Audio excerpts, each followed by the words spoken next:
Subramanian sir, Dr. Subramanian sir. Madam, good morning. Good morning sir. Balamurugan sir phone pick up பண்ண மாட்டாரு.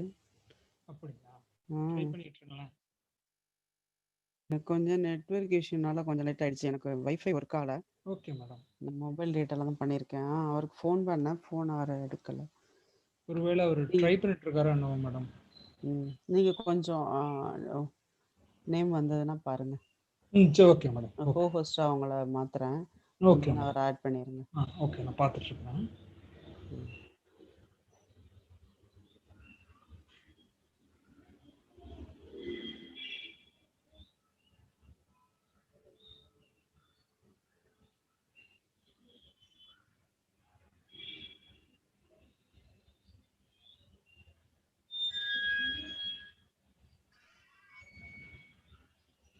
Subramanian sir, good morning. Saraswati madam. Madam, good morning, madam. Good morning, madam. Madam, good morning. Good morning, sir. Good morning. Good morning, madam. Good morning, madam. Madam, சாரோட name வருதா பாருங்க. Bala sir. Madam, Sachithi madam. வந்துட்டாரா sir? இல்ல, அவர் join பண்ணிட்டு இருக்காருன்னு நினைக்கிறேன். அவர் பேரு இதுல இந்த மாதிரி இல்ல. சதன் பாலான்னு வரும். ஆமா.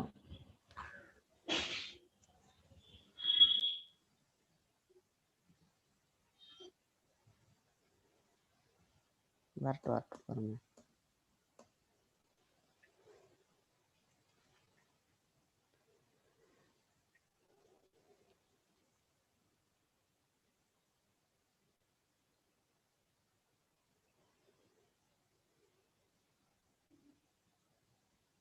இன்னைக்குலாம் வேற யாரும் பேனலிஸ்ட் வேணாம் மேடம்.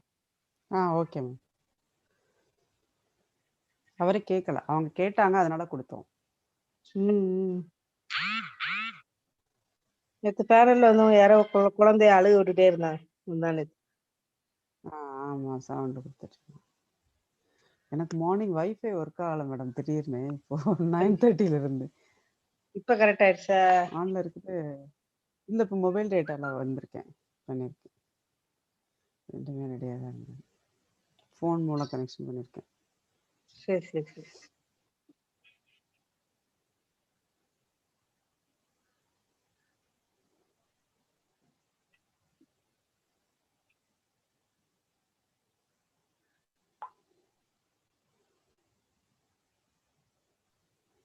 பாலா சார் ஃபோன் பண்ணிட்டீங்களா? அவர் எடுக்கல, திருப்பி ட்ரை பண்ணிட்டாங்க. Madam, hello madam. வந்துட்டாரா சார்? இல்ல, அவர் பொதுவா சார் வந்து பாலா சார் வந்து மொபைல் நெட்ல தான் கனெக்ட் ஆவாரு. அதனால வந்துருவாருன்னு நினைக்கிறேன். வந்துருவார் மேடம். சார் வந்துட்டாரு.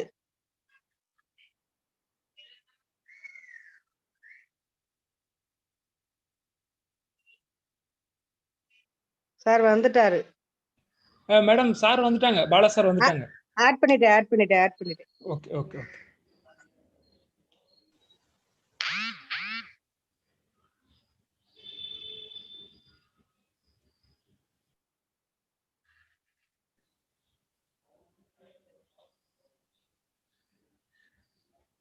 திருப்பி வெளியே போயிட்டாரோ? இல்ல, பண்ணேன். இல்லையா பேனலிஸ்ட்ல? இல்ல, ஆட் பண்ணனே மேடம். நானும் ஆட் பண்ணேன். ரெண்டு பேரும் ஒரே நேரத்துல பண்ணிட்டோமோ?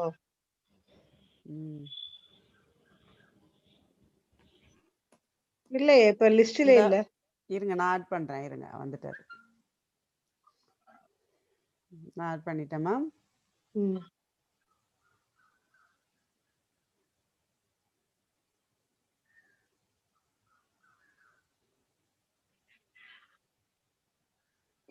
வந்துட்டாங்கல்ல மேம்? வந்துட்டாரு. நான் கொஞ்ச நேரத்துல வந்து லேப்டாப்ல இருந்து வர்றேன் மேடம். அப்ப கனெக்ஷன் மாத்தி வாங்க. சரிங்க மேடம். Okay madam. 11 o'clock மேல. Okay madam.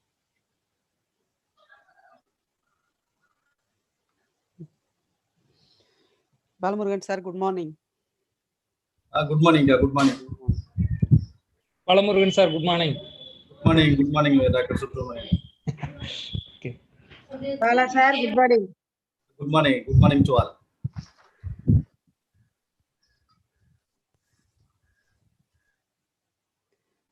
Sir, screen sir கொடுக்குறீங்களா?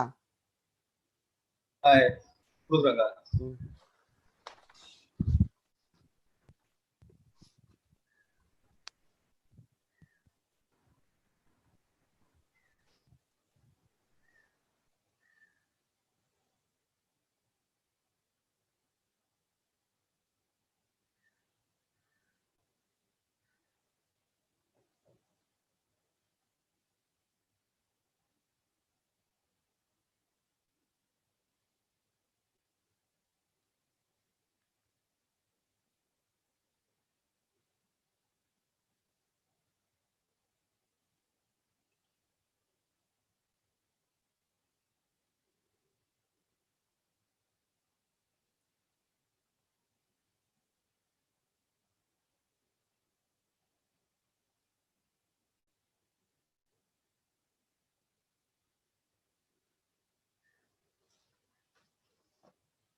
Madam ஆரம்பிச்சிடலாம்ல?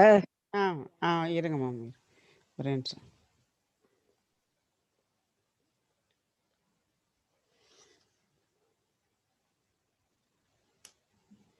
Okay, Balamurugan sir, shall I start? Okay, you can start. A very good morning to you all. It's a great honor and an immense pleasure for me to welcome you all for this 1 week online training program on reflective teaching practices. Today topic for the 7th day is Teacher, a Reflective Practitioner. I'm very delighted and excited to be here, and it is a great pleasure to introduce our eminent resource person, Mr. S. Balamurugan, Assistant Professor, Department of Educational Psychology, Tamil Nadu Teachers Education University, Chennai. Balamurugan sir, I feel very happy your presence and on behalf of our organizing team and the participants. Now I request Dr. B. Subramanian, Assistant Professor, Tamil Nadu Teachers Education University, to introduce our resource person. Please, sir. Yeah. Thank you, madam. May I audible, madam? Yes, sir. Yes, sir. Yeah. Okay. Thank you. Most respected Vice Chancellor of Tamil Nadu Teachers Education University, most respected Registered Sir of Tamil Nadu Teachers Education University, most respected Controller of Examinations of Tamil Nadu Teachers Education University, most respected Professors of Tamil Nadu Teachers Education University, respected Associate Professors, respected Assistant Professors of Tamil Nadu Teachers Education University, respected Coordinator of this Center for Capacity Building Program for School Teachers, Dr. T. Sivasati Rajaman, Madam, respected Assistant Professor Dr. T. Premalada, Madam, from Bharathiar University, respected resource person of this of today's webinar would be Dr. Mr. S. Balamurugan sir. Respected participants of this webinar, my warm and special good morning to one and all. It is my great privilege and it is my great honor to introduce about today's resource person, my dear friend, Mr. S. Balamurugan sir. Teacher education institutions prepares future teachers by giving some kind of training. As a part of training, every teacher should be trained to be a reflective thinker, so as to enable them to think, analyze, and synthesize about their teaching to make their teaching more fruitful and productive. Yes, I'm very happy to introduce about today's resource person, a reflective thinker, knowledgeable person, and my dear friend, Mr. S. Balamurugan sir. Mr. Balamurugan sir has completed MA in English, MAd, MPhil in Education, and SET in Education. He is doing PhD under the guidance of Professor Dr. M. Govindan sir. Presently, he is working as an assistant professor in the Department of Education Psychology of Tamil Nadu Teachers Education University. He is also holding the administrative responsibility, that is coordinator for Center for Entrepreneurship Development and Incubation and coordinator for Center for Consultancy Activities of Tamil Nadu Teachers Education University. He has presented many papers in national, international level seminars, conferences, and workshops. He is serving as a member in various committees and centers of Tamil Nadu Teachers Education University.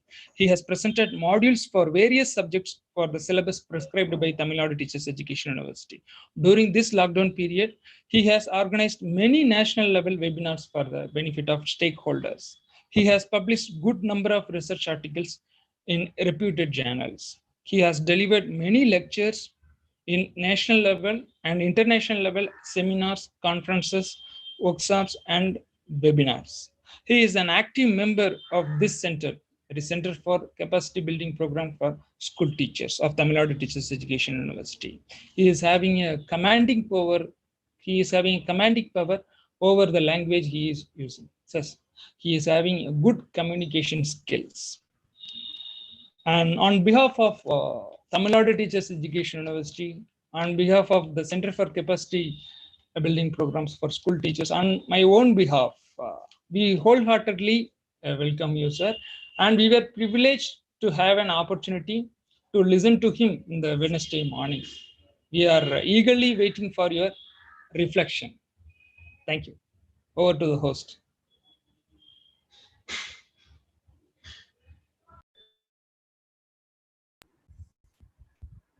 Thank you, sir. Now I hand over the session, Mr. S. Balamurugan, sir. Please, sir. Thank you, everyone. Special thanks to the university authorities and the coordinator, organizing committee members, and special thanks to Dr. Shivsakti Rajamal. She is the woman behind for this tireless effort for having a row of webinar series from starting to the pandemic, still without rest. She is going on, always having keels to floor. So such a vibrant coordinator for this program, and I thank all the coordinating members and the coordinating institutions, and a special thanks to my dear good friend Dr. P. Subramaniam, who introduced me. He has given a lot of introduction about me. Just I have what I prepared and just what I learned from my teachers. Only I am going to deliver you on regarding the topic, that is teacher a reflective practitioner. Definitely it will be very useful for school teachers. For based on that, I have prepared. I will take around 1 hour or 1.5 hours maybe. It will take to give us some inputs regarding the title. We know that everybody, all human beings are reflective practitioners in our walk of life. So whether we are knowingly or unknowingly, we are reflecting something. Only because of reflection, only we are taking some decisions. We are going forward and we are growing and we are marching towards the goal that we have set for our life. So reflection takes place in all walks of life, all human beings. That is happening. But we have to be known that the reflection have been taking place in every one of us, whether it is personal, otherwise from the society, or otherwise from our workplace, that is our academy, and our personal things. So reflection takes place in all aspects, in all area of life. In literally, we can have the meaning of reflection is when we stand before the mirror, it will reflect. This is what the reflection literally mean. And it has a scientifically different kind of meaning. For example, if you have a lighthouse, it also reflects a kind of form. It also gives a kind of signal in the sea for the ship to come to the shore and to reach the correct destination. It needs the lighthouse. Lighthouse also, it's kind of reflection. It always beckons its light to give the signal to the ship to safely reach the harbor or its destination or the shore. That is what we have the literally meaning. But when it comes to the context of education, Otherwise, in our all common life, it is having a different kinds of meaning. What it is that reflection is a process in which an experience is recollected, considered, and evaluated in relation to any of the purpose. Based on the purpose, in reflection takes place from the experience we had, the experience we had in the past. Then we have to recollecting the experiences, then we analyzing it, and we evaluated which one is the correct and which one is acted for the situation or for the goal or the purpose we are going to take. So here reflection is given a different meaning, is that is a past experience. Again, we can have it another meaning, that it is a response to past experience. It includes examination of past experiences for evaluation and a decision making in search of new meaning and interpretation. That is the key word for here as a meaning. We are searching for new meaning and interpretation. For example, if we face any difficult situation or any problem, what we do is for take a decision whether we have to extract from the past experience. That is very simple, that if we face any problem, whether we have met this problem earlier in the past. So based on the experience we met and based on the experience we had, from that only we have to take the solution by examining the experiences, whether the solution will be taken from this experience would be acted. Definitely it will bring a kind of solution, it will bring a kind of relief, relax and relief. Based on that, we have to examine the past experiences and evaluate it carefully. That is more important, because in creation of God, man has unique feature, that is we have the sixth sense that the other creatures don't have. So the human being should be use that sixth sense, that is the reasoning. Reasoning is nothing but what is right and wrong, based on the experience, based on the lessons we learned, based on the persons, based on the incidents that we have met, we learned from the great personalities we heard, we witnessed, we self-realized. Based on that, we have to take some decisions. That's what here needed, that it's response from a past experience that should be carefully examined, at the same time evaluated. What extent it will be good for us. In that way, we have to take and we have to come to the inference and we have to come to the conclusion that taking the decisions in searching of new meaning and interpretation. We cannot be go with the past one. We cannot be go with the only single thing.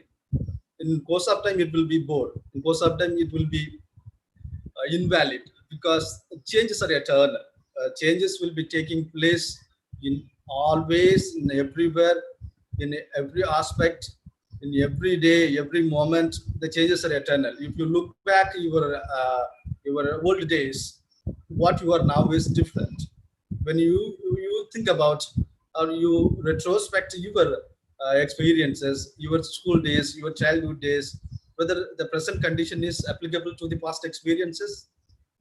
The 15 years before what we studied in school is not like in the present condition. So present condition is changed totally. So the changes are happening, changes are taking place. So based on the changes, we have to go search for new meanings and interpretation. That is what we here needed. And reflection is a process whereby the learner recalls and analyzes his her own experience to arrive at some informed decision. That is what again and again they are giving. Only thing is we have to come to the conclusion based on the first experiences that we have to recollect. But the thing is we have to analyze it, whether the past experience is apted, whether it is produce a good result, whether it will be a appropriate to solve the current problem or current difficult situation or current any critical situation. So this is what the meaning we can give reflection. What is reflection as the meaning for this?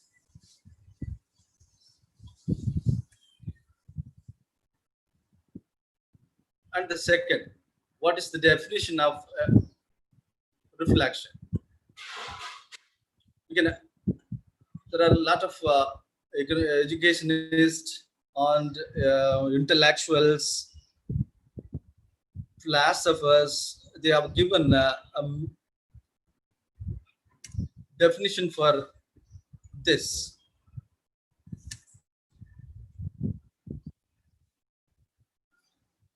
Problem with the system. Just a minute.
Yeah, thank you.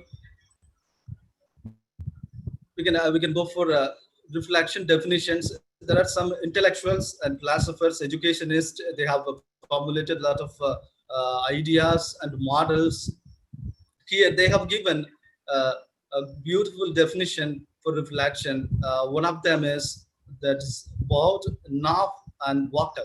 These three intellectuals have given a beautiful definition that reflection is a kind of intellectual and affective activities in which individuals engage to explore their experiences in order to lead a new understanding and appreciation. A beautiful definition. Intellectuals and affective activities in which individuals engage. Whatever may be an individual engages with intellectually and affective activities, nothing but we have to making it a feel, that is giving the emotions. With intellectual, in any activity that we engage, we have to explore their experiences. Whatever we are engaged in activity that relevant to the emotion based or otherwise it is intellectual, we have to explore the experiences to lead a new understanding and appreciation. A beautiful definition.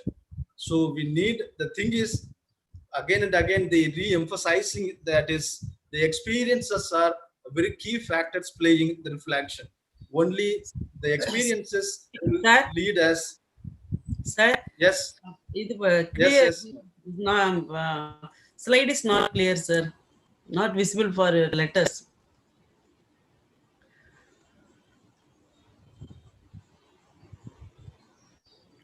Now it's okay, Okay, ma'am. sir. Okay, sir. Okay. Okay, thank you. Thank you, sir.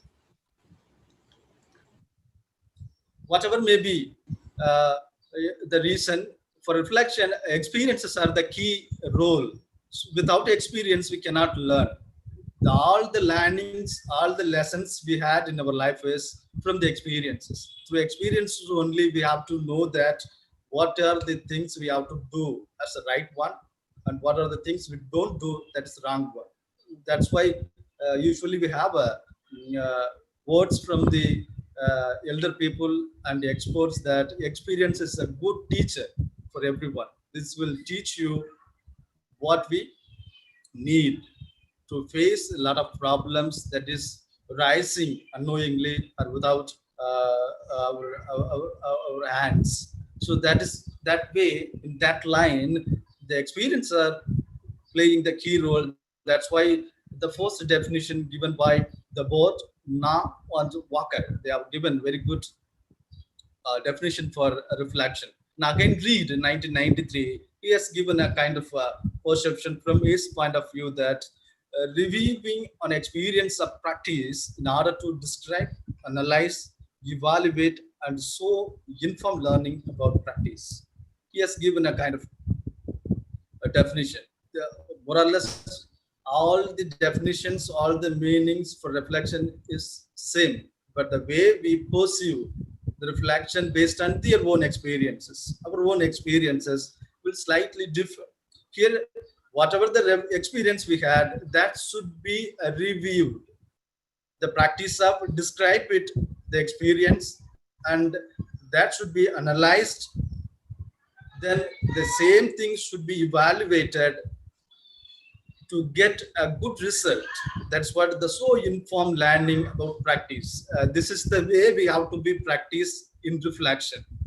Whatever the experience we had in past, the experience should be reviewed, and the experience should be described complete, and the description should be analyzed. The same analyzed part should be evaluated in what extent it will be bring a good and fruitful solution and result for any kind of our aim or goal, or maybe Dewey, we well known about a good educationist. He's an American philosopher, educationist, whatever. We can get a great personality. Yes, the key factor, yes, bring in a lot of reforms in society and as well educational system. He's very, very brilliant in his ideas. He has come out with a lot of models for education. So he is the man. He has given a clear cut idea about reflection. He defines in the way that it is a specialized form of thinking, and it involves the active, the persistent, and the careful consideration of any belief or supposed form of knowledge in the light of the ground that supported it. A beautiful perception from Dewey's. It is a specialized form of thinking, but it involves, we should be very active and the persistent. It should be continuous and the careful consideration for any belief. Whatever we believe, whatever we have interested, that should be very persistent. At the same time, we have to be give the careful attention, and it should be very active.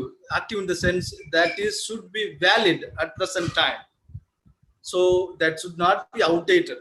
Whatever the experience we bring in for the solution base, that should be applicable to the current situation or current problem or any difficulty that we are facing.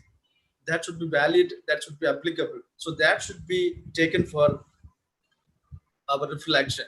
So that should continuous. The same experience, it will be produced in futuristic aspects. It will extend it for the future also. It will give some kind of learnings. And the same should be carefully considered. Any belief or any supposed form of knowledge in the light of the ground, that is more important.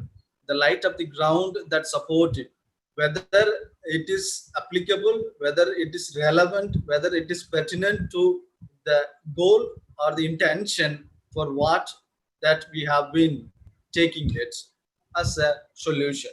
Any problem, the problem based, whether it will be valid or whether it will be supported, or whether it will be alleviate our problem or bring a solution to a problem is a key one.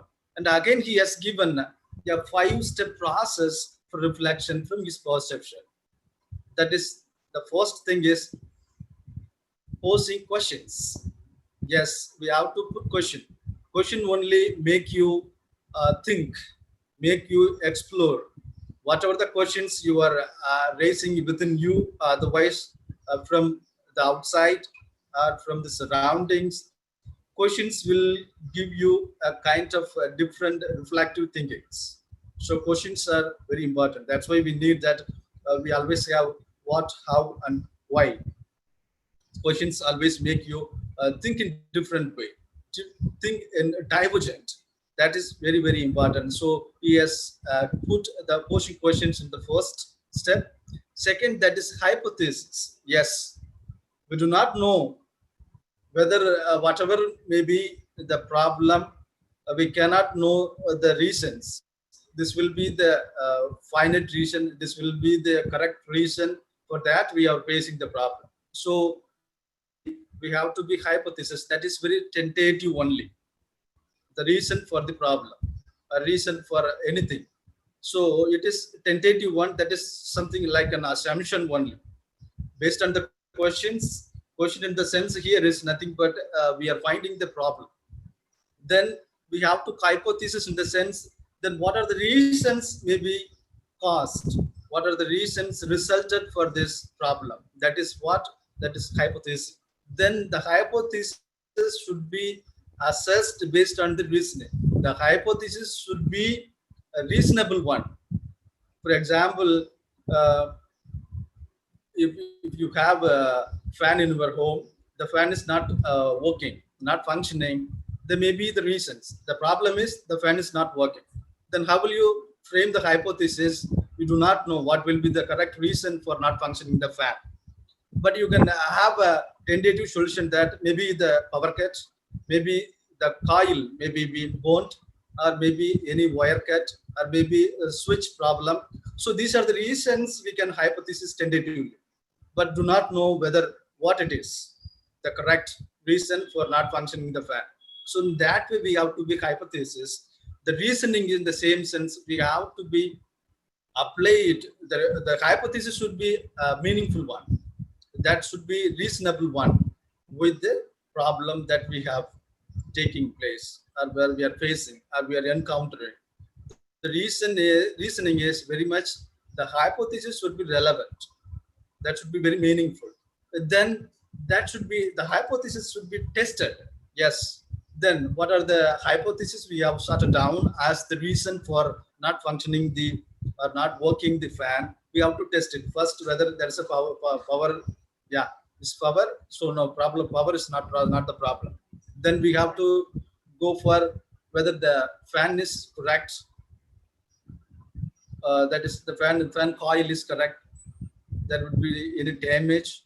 So we have to check that. Then we have to, the fan coil is correct. So the problem is not in the fan coil motor.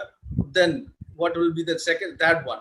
So whether the switch any problem, in the switch any problem, just we have to be work with the switches. Switches is correct. Then what will be the reason? Then go for the fourth one, whether any wire have been disconnected. So this is the way we have to test the hypothesis.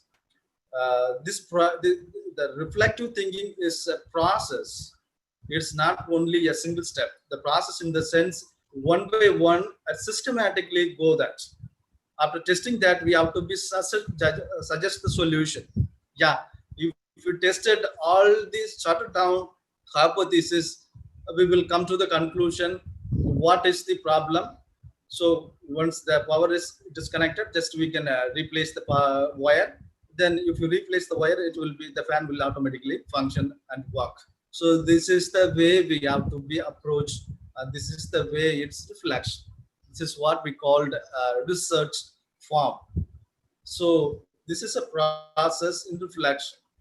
Again, after the 5 steps, he has come to the very crucial point, that is, for any reflective practitioner, particular to the teachers in teaching field, the character and the attitude play a very vital role. The character and the attitude is more important for reflection. We know that character is what we are. Character in the sense how we projecting and what we have in it. the attitude always should be optimistic in the sense we always go towards the positive way. So here attitude and character is more important for any reflective practitioner. Particularly these two are more important for teachers in teaching profession. We need this. Then after that, he has come with the crucial components which are playing very vital role. That is open-mindedness and wholeheartedness and responsibility. These three components construct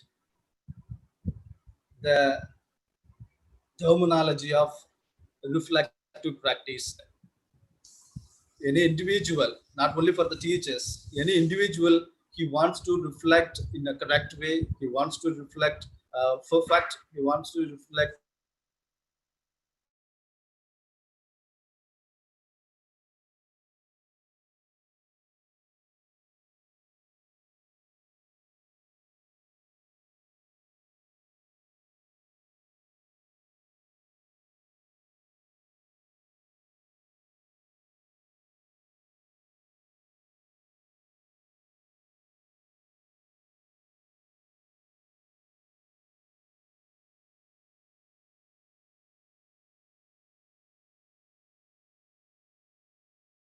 for good causes, he wants to be very.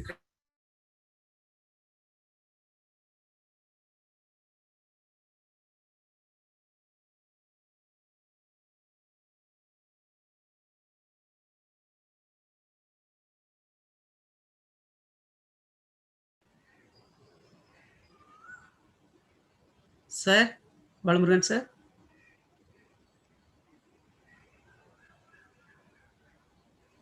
Yes, ma'am, can you hear me? Yes, sir. Yes, sir. Yes. That was disconnected due to the low bandwidth. I'm sorry Okay, for this. okay, sir. Okay, sir. Let me to share. Okay, sir. Yes.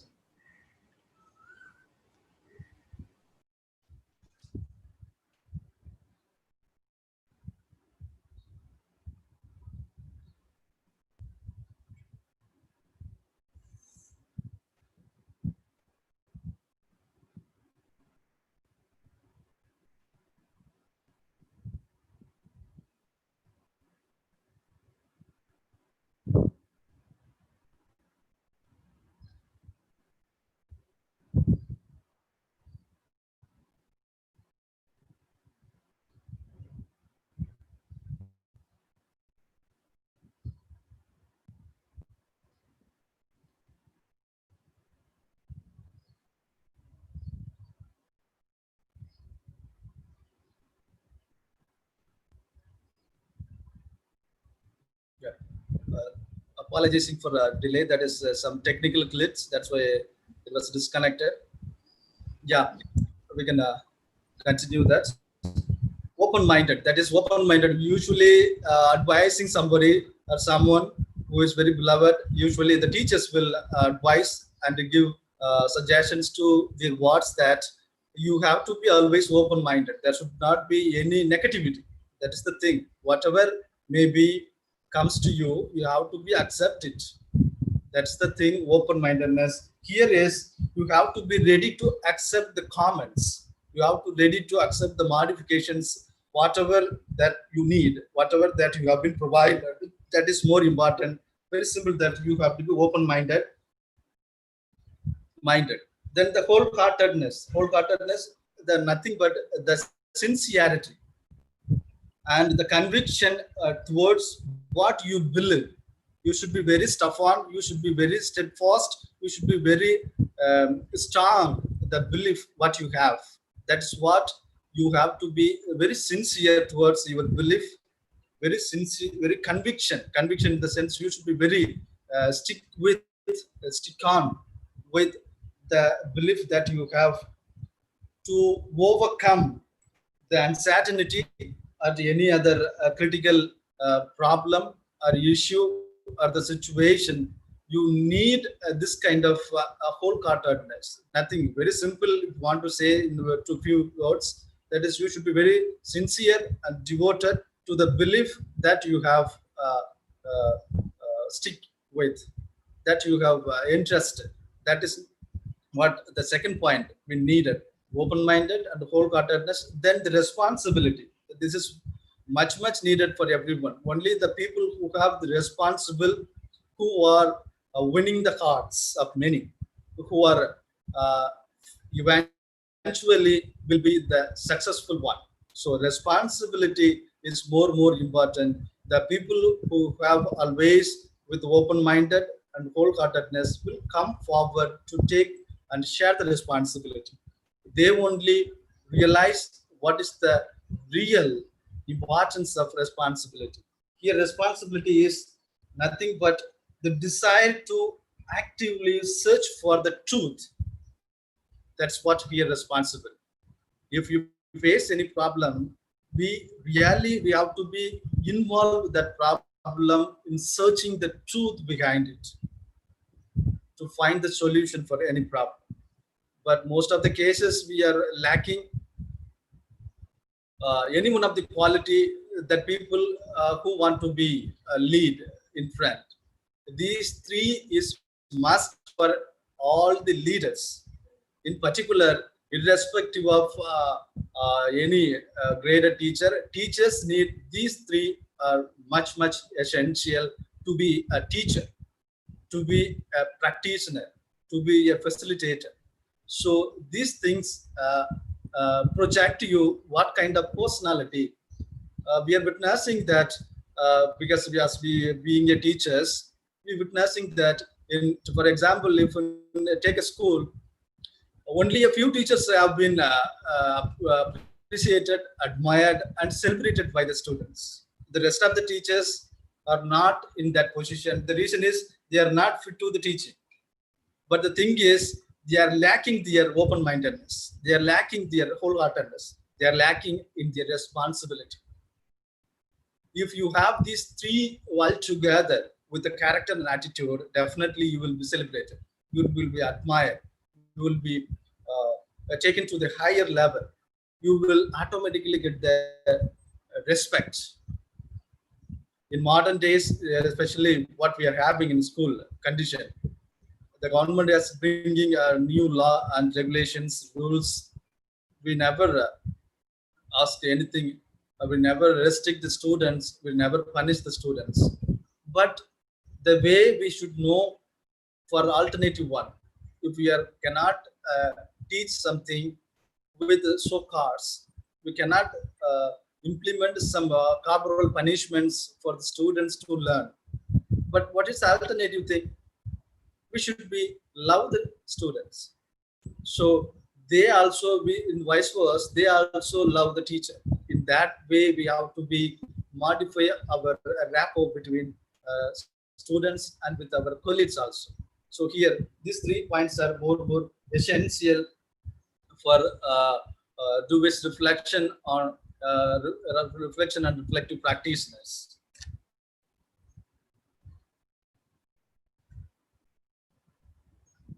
Then the reflection has 4 criteria. Roger, who has studied Dewey's concept and formula regarding the reflection, based on that he has come out with inference that the 4 are the core for reflection according to Dewey's study. So Rogers come out with what are those 4 reflections. According to him, the first criteria for reflective practitioner for any reflection, it needs that the learner from one experience into the next with a deeper understanding of its relationship and the connection with other experiences and ideas. Yes, reflection is a meaning-making process that moves a learner from one experience into next level. We cannot be the same for the long time. So from one experience to another experience, we are going with the deeper understanding of the relationship. Why we are relating the experience with the present situation. What is the necessity for taking the past experience to the current situation? In that way, we have to go for further depthness, understanding the experience for acting or for making appropriate to the current situation. And also we have to be connect with other experiences also and the ideas. What others experience they have been shared and the ideas they have been shared. With that, we have to be compare. At the same time, we have to evaluate with our own experience and own relationship, own idea. So altogether, we will come out with a new one. That is the first criteria, that we have to be go the past experience deeper. At the same time, we have to be ready to accept the other experiences, others' ideas and inputs. Then we have to be evaluate others' experiences, ideas, and our own experiences, and which one will be the best. Otherwise, we can make it as a compiled one, as a new one. That will be very hybrid idea. So the first is we have to be come out with a new one with deeper understanding. The second one is it is a systematic, rigorous, and disciplined way of thinking with its roots in scientific inquiry. As I told you already that this is a scientific thing. It's a rigorous in the sense it's not very hard. The thing is we have to be stick with the norms and rules and the paces that have been already designed or set. So we cannot be deviated from the paces, the rule, regulations, the steps. We cannot inject it our own. Already there is a system. Already there is a process.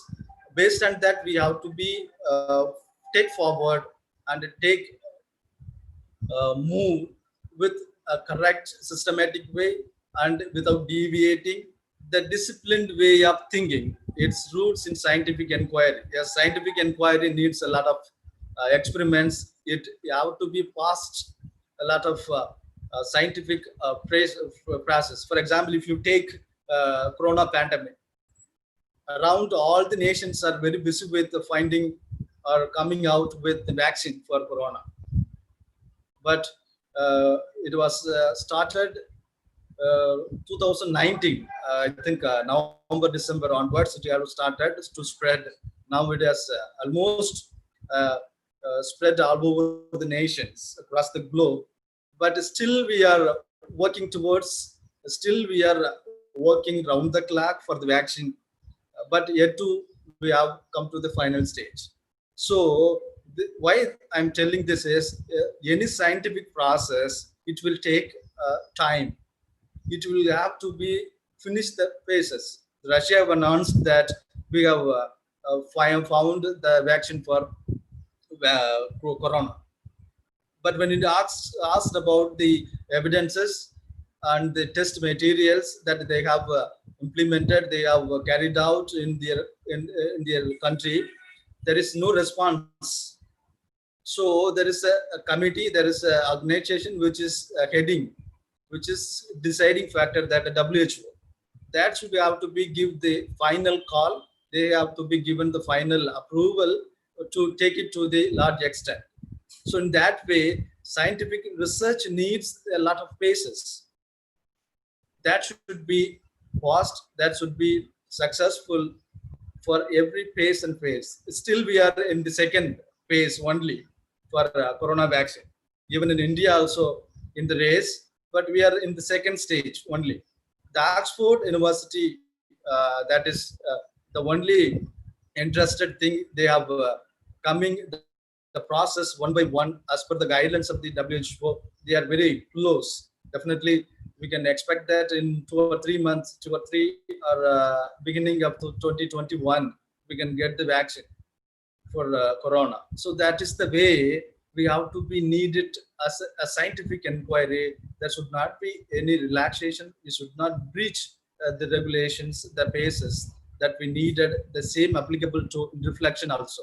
If there is a system, there is steps, there is regulations, that based only we have to be go with our thinking. That's why it is called as a root in a scientific inquiry. The third one is it needs to happen in community. Yes, the reflection should be takes place in the society. That is a group of people. And the same, it should be taken between the individuals in interaction. That is called the interpersonal. So it should be taking place in a community as well as an individual.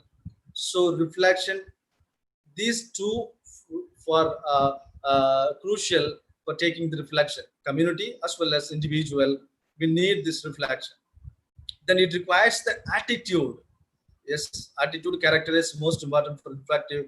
But here, attitude requires that for personal values and intellectual growth of oneself and others.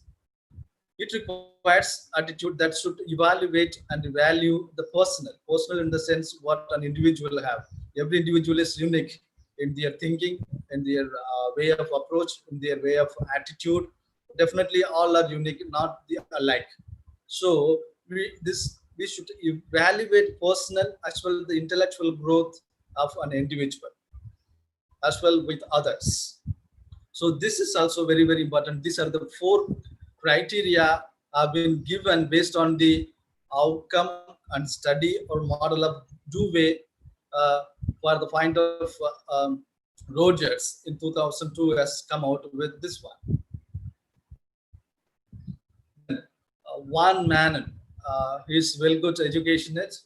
He is well known and popular educationist. He has bring out a lot of studies and bring out a lot of models for promoting education with higher level.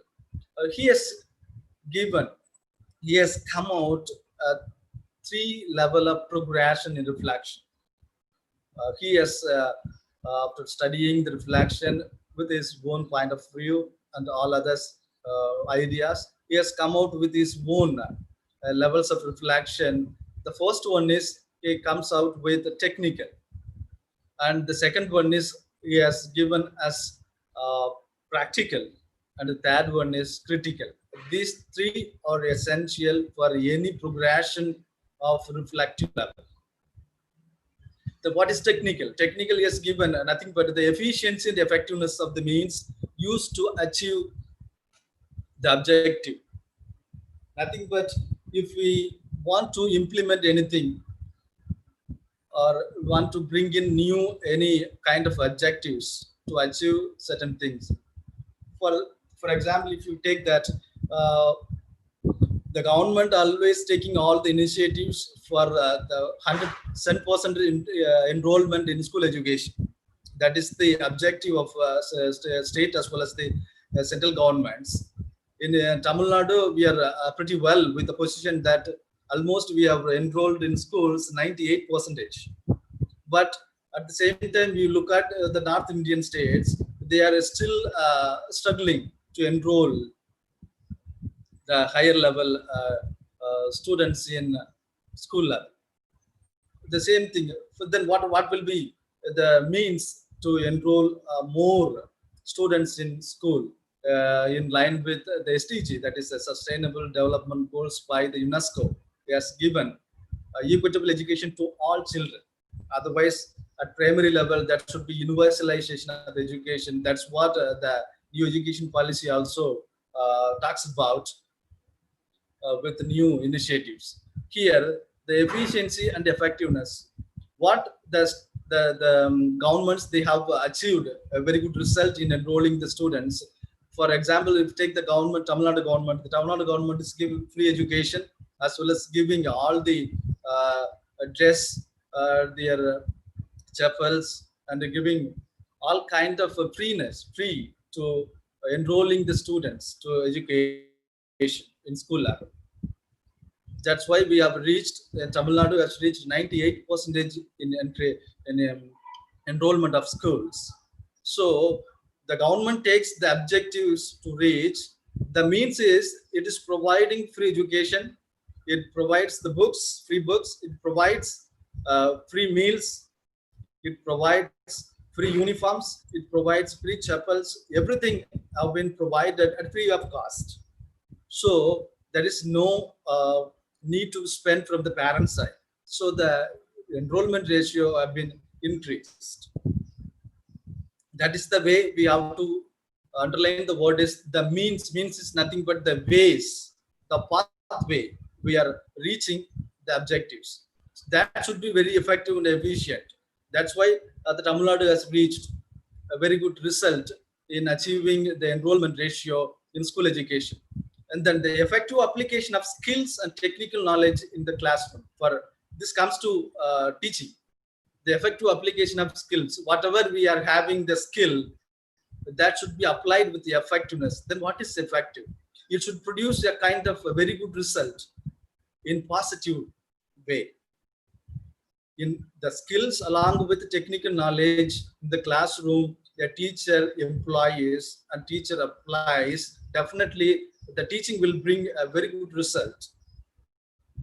This comes under the technical. Then what is the practical? Then what are the things we have to do in practical component? The practical level assessment of educational goals, how they are achieved by the learner. Yeah, in practical, if we have a model, if we have any kind of new method or approach we want to implement in our teaching in the classroom itself, first we have to assess the educational goals. What are the educational goals and how the goals are achieved by the learners. If we are teaching a subject with a new method or new approach to the students, on what are the goals we have set, that should be given the prime importance. To reach that goals, what level we have achieved, what level we have reached, what extent we have reached the goals from taking the feedback of the learners, because the learners are the target group in class.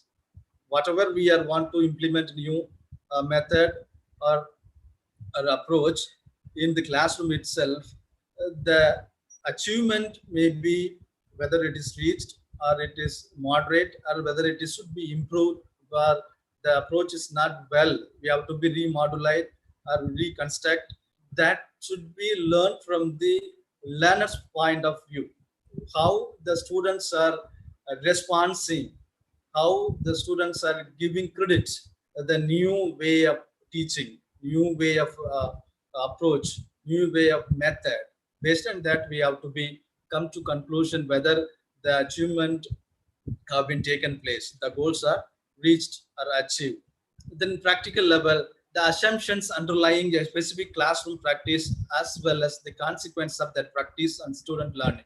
Yes, we have assumed that if you employ, if you imply, if you bring in a good model, a new model in the classroom teaching, whether that practice will bring a good effort, will bring a good result, or will bring a good kind of what we can say, that a good kind of change in the classroom is based on the students' learning. Whether the practice is we can go ahead with the next level, or whether we have to be remodify it, or whether it needs a lot of rework, or we have to revisit the total concept once again. So the concept we have in our mind, assumption is nothing but any concept in mind that will be effective in the classroom teaching. Sometimes if we take a group new method or new approach from what we have usual or conventional teaching method, if for example if you teach with augmented reality, that is the current trend that is used in all schools, even the government schools in Kerala, they are using with augmented reality. They are collaborate with some software institutions. They are teaching these students with augmented reality.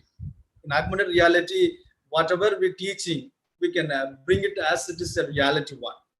If you teach about Eiffel Tower, if you teach about Taj Mahal, just we have show only the pictures still now. But the present condition, the present practice, the augmented reality made it easy that in 3D format we can bring it as it is, the Taj Mahal. So the learners, the students will get the essence by seeing that reality. So that is way, while we are using any new practice, in that way, what kind of the consequences, whether it is a negative or whether it is a positive one, whether while we are implementing a new practice, is more important on the part of student learning. Then comes to the critical.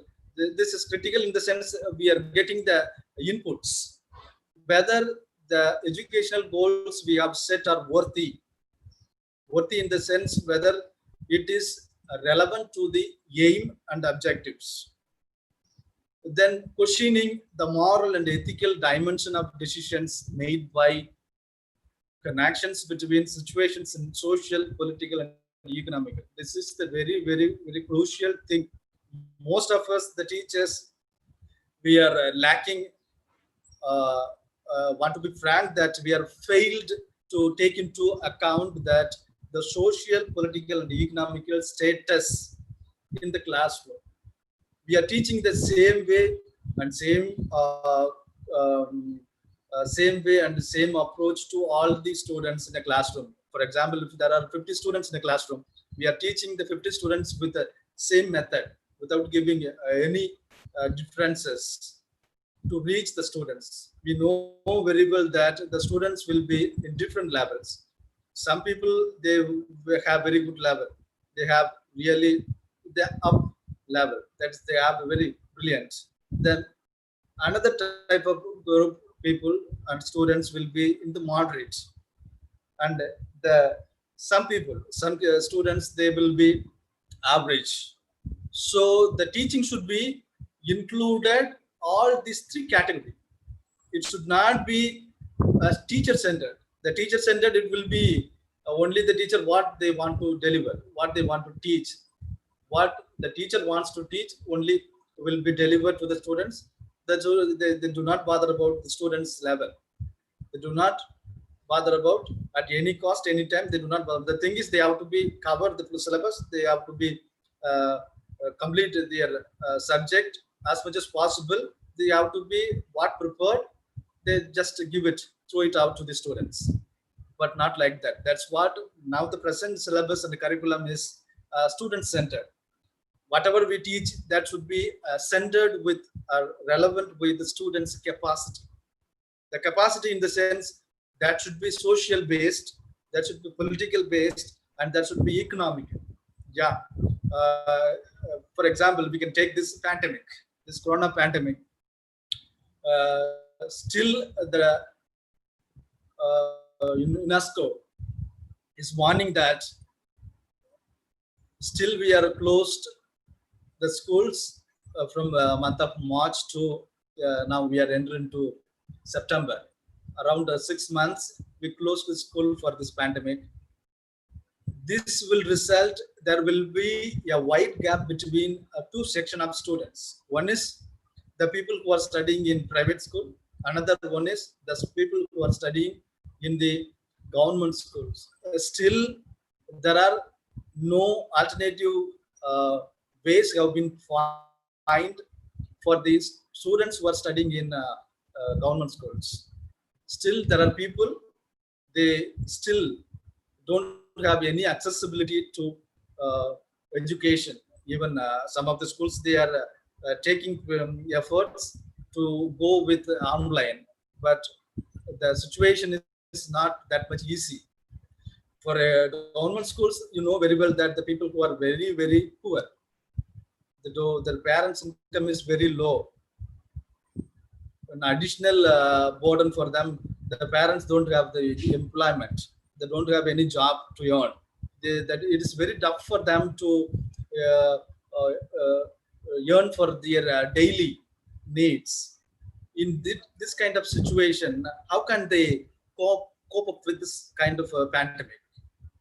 At the same time, on the other hand, the people who are studying in the CBSE and who are studying in private schools, they have been given the online classes.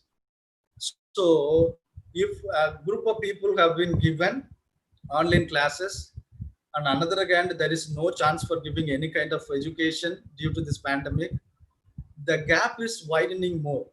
This is what the UNESCO, the educationists, they are warning the governments, try all the possible ways and take initiatives to open the school. If you keep remind the schools closed, this gap will create a lot of problems. For example, the same students, they will go for the job. For example, if we take the 12th standard, this is the deciding factor. A student can, what will be the next in his life. This is the deciding factor. Most of the students, they want to become a doctor. That's why they have to be crack their NEET. We know that NEET is not easy to pass. It is a very tough one. But this examination is the same for all, whether you are from a government school, whether you are from a CBSE school, the syllabus will be the same. But whether we have given the correct education to the government school and the private CBSE schools, this is a question mark. This is basically we have even for the normal days. But now the pandemic has increased this problem, that it's increased more hard this problem that government schools, they are don't have to any options to reach the students. They don't have any facility to teach their students through online. But there are government taking some steps through broadcasting some lessons through television, but that is not enough while we are comparing with what the CBSE schools are doing for their students. But both will be the same race for getting the seats. So this will impact negatively on the part of the government schools. So this is what we have to be take a teacher, whatever may be the model, whatever may be the new method they wants to be bring in new, that should be keep in mind that their social status, what kind of society they are coming from, then the political, and what kind of support we can get from the government to promote the model, whether we can get the help from the government to bring in for the welfare of the students to employ this kind of new methods. And another one important factor, that the economy, whether they are afford to accept that kind of method. For example, government teachers are ready to teach through online. But the problem is whether how many students having the smartphones at their home, how many students they can access the internet from their destination, their home, their place. And what about the people who are living in hill stations? In most of the areas, we are yet to give the internet connectivity. So these are the problems will add more hardness, more difficultness. So these things have to be taken into account while we are bringing new methods. The government can bring easily that we can teach online through government school teachers. But what will be happen? Whether they are all are afford or whether all they are accessible to this online education. So that is the reason why we have to be critically think that, reflect that in terms of social, political, and economic. That is more important. That's why the government is not at the level, not in the position to give the online education, but they are giving somewhat through televisions. But even most of the students home, they don't have television. We are witnessing that in most of the news from the newspaper that a mother who was sell her thali to buy television for the cost of the students' education. This is the plight of poor family. They do not even afford with even buy the television. So the parents, they are taking all their level best to bring to give education to their children, but certain level they are not go beyond their strength, their level. That's what this pandemic made it very worst for this concept. So this is the way we have to be reflect in three levels: technical, practical, and critical. The teacher should be very conscious about and very precautious about these three important components: social, political, and economical. But at the same time, you take uh, uh, some government schools, they are competing with the private CBSE schools. For example, Ashok Nagar in Chennai, government school, girls school, they are giving a full-fledged education with online. They are competing with the private schools. That's why the headmaster, she is awarded for best teacher award. On the coming 5th, she is going to receive award from the National Best Teacher Award. So why she is awarded is she is equipping her school with a full-fledged technical, with infrastructure, with the teachers, with the timetable, with the curriculum, with the extracurricular. What are the things that have been give for the betterment of the students? They are giving. They are giving a tough competition to the private schools. Even today, they have 5,000 plus enrollment in a school. That is what we needed. But whether it is possible to all schools is a big question mark. But some people, they are exceptional. They have very good leadership. They know what things we have to be reflect. They are getting not only depend on the government, they are getting fund. They are go for the philanthropist and go for some other software companies and some other social workers and some other NGOs. They have the tie-up. With the tie-up and collaboration, they are bringing in the funds and sources to equip their school to compete with the private level, to compete with what the full-fledged education should be given to the students. So that way we have to be work on it. Still they are working with the while interviewing to why, what is the reason behind your success? You are going to award National Best Teacher. Simply told that only through the support of all the stakeholders, that is the government and private NGOs and private software companies and other philanthropists and other donors, with the help of our own colleagues, the teachers, only then we can achieve this. So it is only because of the collective work. This is what we need for 3 level of reflection. Then, what is reflective practice?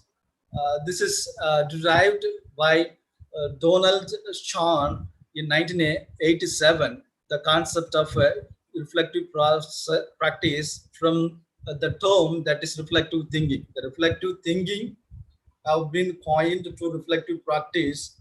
Usually this is in 1975 onwards, there was a shift in perception of teachers towards the reflective practice from 1973 in Western countries, but still everybody we are having reflective practices, but yet to be sensitized to more extent.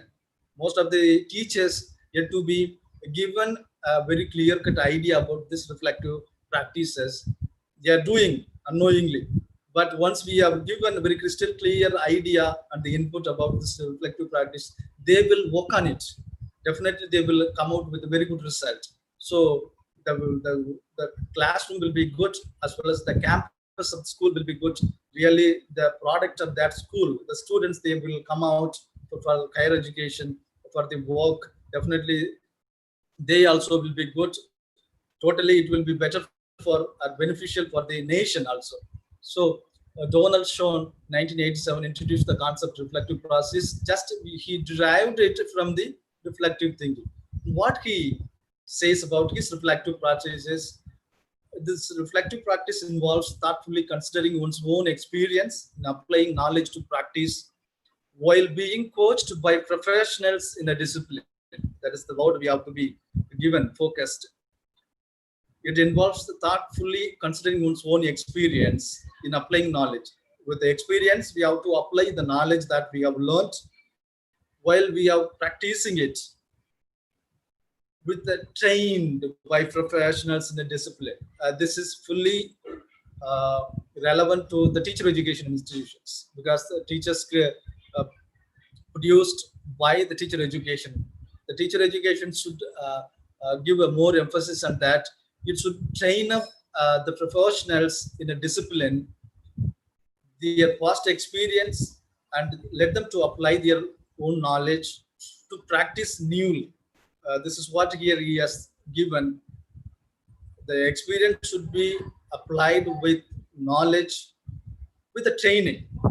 Always we need a mentor as a new to the profession, as a new one to a certain extent, or we are producing a new method or approach or any model that should be needed with experts suggestion.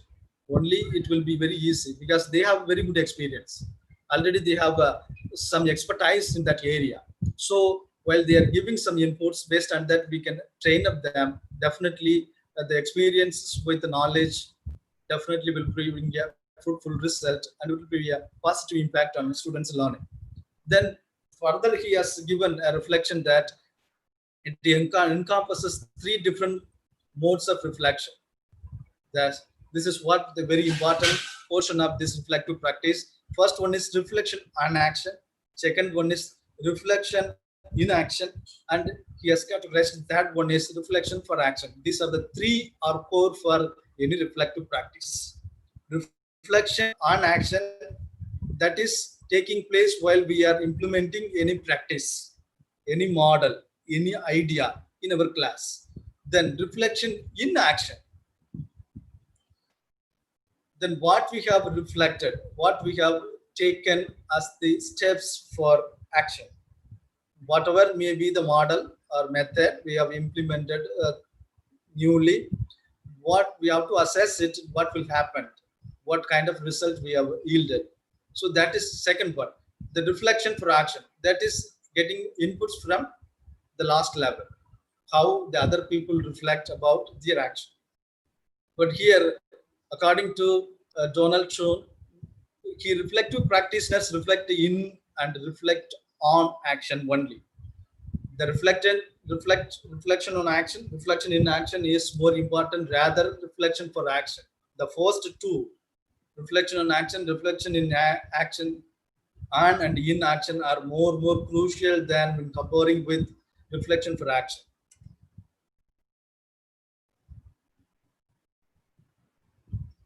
Then what is it? Reflection in action.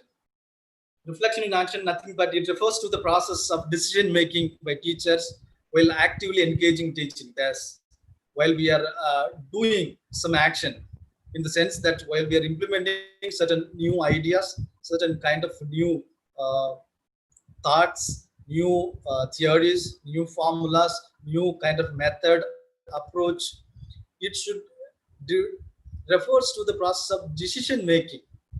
Whatever we are engaging with the teaching the new concept, the decision making is the main crucial. For that, the reflection in action is required. The decision making is here is very important. Secondly, it focuses on identification and rapid solution of immediate problem. While we are implementing a new idea, a new method, we should be identify the problems first immediately to solve it. While we are practicing something new, we will face certain obstacles, certain hindrances, because we do not familiar with previous experiences. We are newly implementing. While we are newly implemented, we do not know what will happen. Sometimes the decision will be the correct. Sometimes the decision we have to be modified. Sometimes the decision should be reviewed. Sometimes the total should be abandoned. Based on that, the problem raised, we have to find out the solution for immediate problem. If we are taking a new model to the teaching students, based on the students' input, based on the students' feedback, we have to be rearrange it. What kind of things we have to do? What kind of things we have to rectify? That is what we need. The solution immediately we have to need it while we are implementing any action. Why it is important? While we are in action, we face certain problems that should be immediately resolved. some problems will become that is very difficult to find solution, that will be put in aside. So that's why the decision making is crucial. We should be very thorough. We should be very confident that the decision will bring a fruitful result based on our old experiences or past experiences with other colleagues' inputs and suggestions we are coming to implement in the classroom. While implementing itself, based on the requirement of whether the classroom do not have all kind of requisite materials for implementing this one. In that way, we have to be faced as little minor problems that should be immediately resolved in this reflection action. Then it promotes deeper understanding of the concept and the critical thinking of teacher while she or he implementing a new idea, new method or model. Only through raising new problems, new difficult situations, we will think very deeper. What will be the reason for this one? So it makes the teacher or the instructor or the facilitator to understand more deeper the concept. That's what here context with critical thinking, with the divergent way. What will be to resolve this problem, this minor problem, to further move, to proceed. This is more important. Then here the tacit knowledge and the knowledge in action, these two different components are effective and essential for reflection in action. Tacit knowledge is nothing but it is untold, unexpressed in openly. This is an indirect tacit knowledge. For example, I will give you, it will be very easy to understand the tacit knowledge and the knowledge in action. Tacit knowledge is nothing but if you obtain the driving skills, you automatically know the rules of the road. If you obtain the driving skill, automatically or intuitively, you know the rules of the road. There is no need to be teach you separately. These are the rules for road driving. So in the same way, once you learn how to drive, once you learn the skill of driving, definitely you know indirectly, without giving any direct input, you automatically come to know about the rules of the road riding. That is what the tacit, but that is concealed. It will be indirectly understood. That is called the intuition, we call it. Automatically you can apply it without your own conscience. So that is what here a tacit knowledge. While we are facing some encounter, we are facing some problems that is minor, automatically it will be resolved through the tacit knowledge. While we are implementing this will happen, so we have to do this as a solution, it will be okay. So that way we have to think it. So the second one is reflection on action. It refers a retrospective process. Yes, we have to be look back. A retrospective process whereby the student or teacher, this is applicable for both, for teachers as well as students, looks back at an incident, analyze what he or she can learn from it. Yeah, while we are facing any problem, we have to look back the experiences through which, yeah, from the part of the student or maybe from the part of the teacher. While teaching learning takes place in the classroom, the problem will not be only from the teacher side. The problem will be from the student side also. So here, both the student as well as teacher, they have to be retrospect. They have to look back their past experiences and past incidents. They have to recollect and analyze that what they have learned from the past experiences and the past incidents to find a new solution for the currently presently raising the problem in classroom teaching. So here, reflection and action is retrospection is very, very important. Introspection is important for all, for the personal development. But it comes to the classroom learning, teaching, it is retrospective from both sides, student as well as the teacher. They should be much required. They have to look back their experiences and the incidents they have caught and learned from learning it. And another way, it is more systematic process of deliberation. We have to discuss, enabling the analysis, reconstruction, and reframing in order to plan for further teaching and learning. Yes, of course, it is a systematic process. It's not uh, immediate one. It's a system. There is a systematic one. We have to be passed one by one, phase or steps. The process of deliberation is more important. While there is a deliberation, there will be different kinds of idea. So whatever may be the thing is, the teacher, before he has to bring in new things, he has to discuss with his elders, his senior teachers, or maybe his friends and colleagues, for getting more different kinds of idea for better development, for better framing. The same should be analyzed.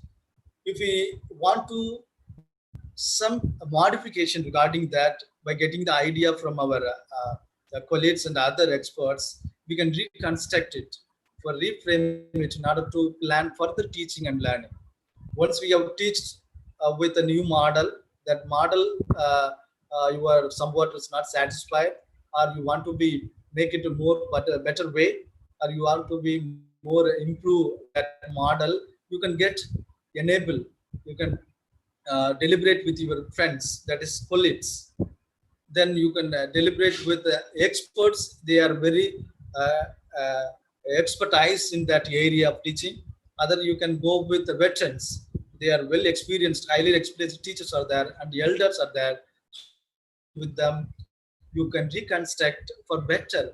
You can reframe the methods and models that you are going to use in your classroom for further better teaching and learning. This is what the reflection on action. Then the last one is reflection for action. This is very simply it influenced by the evidence-based practice, yeah, and structured through the use of personal development plan. Reflection for action is the third one. Here, whatever the practice we are going to employ in the classroom, or we are going to utilize in our teaching, that should be evidently proved. Proved in the sense, most of the methods have been proved already by the educationist, by the developer, that only we can use it with a structured way for our personal development plan. We can take use of others' plan, others' model that have been proved, that have been scientifically proved, that is the best one for teaching a particular discipline, a particular subject. Already proved that this model is very effective to teach this kind of subject or syllabus or lesson. So based on that, we have to be used for personal development plan. Then reflection on action is reflection on one's actions and thoughts after an action is completed. Yes, reflection on action is reflection of one's actions, thoughts after an action is completed. Only we can reflect it, the action have been completed. While the reflection in action is spontaneous reflection in the midst of action. The reflection and action is that is completed by the action that we have in our classroom. But reflection in action is that is spontaneous while we are implementing the model. In simply, we are teaching the model. It will spontaneously, without any pre-plan, it will come out intuitionally in the midst of action. So these two are the base for the reflection for action. Yes, the reflection for action ensures the responsibility and accountability for the decision that teachers make. Whatever the decision the teacher makes, whatever the decision we have taken as a teacher, it ensures the responsibility and accountability for reflection for action. Whatever we have done, whatever we have framed, whatever we have the idea that we have formulated, are taking the decisions. This reflection for action only ensures the responsibility and accountability of it. Then Van Manen, Taggart, and Wilson, they TRIO have come out with a three-layered reflective thinking model. Here they have come out with the three kinds of reflective thinking model. What are they is, the first one is technical. They have given as a pyramid. That's why the technical is the first. The second one is contextual. The third one is dialectic. These are the three. They have been combinedly come out with a three-layered model. The first technical here deals with questioning of ethical and moral that we have already learned in the previous slide. Same thing, they are also re-emphasizing that questioning of ethical and moral issues related to directly or indirectly to the teaching practice. Yes, the technical should be, if we have any model, new model, we cannot implement it as it is in a blind way. So that should be assessed, evaluated. It should not be hurt anybody's feelings, affective domain. Anybody, it should not be affect anybody in negative way. For example, if we take some model, if we take some examples, in most of the cases, the teachers should be very conscious about their words and their ideas they are using in their classroom teaching. Why it is, the teacher should be very crucial. Whatever the teacher spoke, whatever the teacher delivers, it's more important. It will affect very severely. The reason is, in classroom there will be different kinds of students will be there. As I said you that there will be socially different, then economically different, and the politically different. Here, ethical and moral. Ethics is what it talks about. Ethics is nothing but the values. In a classroom, there will be different kinds of students who are following different kinds of religion, different kinds of culture, different kinds of language, different kinds of customs. So this should be apart from that kind of negative impact. While we are using technically, that should not hurt anybody or any person in their learning and teaching. So with questions of ethical, moral issues related directly or indirectly to the teaching, we should always very conscious, very precautious, very careful regarding using the ethical and moral issues in the classroom in based on technical. Technically, we have to be very crucial that it should not be hurt the ethical and moral issues. As India well known for its unity and diversity, it is a union of states. It's different kinds of religion, different kinds of language, different kinds of culture, different kinds of customs are there. So it should not be hurt anybody else. So it should be a common one for applicable to all kinds of people, respective of ethical and moral issues. That should not bring any kind of these two issues.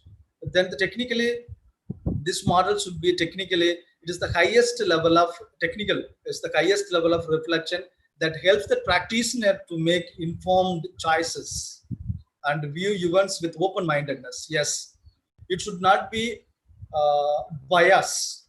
It should not be favor of a particular religion or particular culture or particular group of people are doing favor of any particular target group. It should be common for all. That's why technical models should be open-mindedness in the sense whatever may be the inputs, suggestions, it should be ready to accept, to change, to remodify. So it should be very, very essential that open-mindedness. The third one is it critically examines underlying assumptions, norms and rules, practice introspections, open-mindedness, intellectually responsibility, and the question ethical and moral of teaching, instructional planning and implementation. Yes, of course, the technical should be included all these given components without omitting anyone. It should be given and abide and should take care of the norms and rules. It should not breach it, and it should introspect each and every one. The practice should be introspected first, and it should be open-minded. As well, it should have the moral and ethical values also given in the instructional planning. That should not be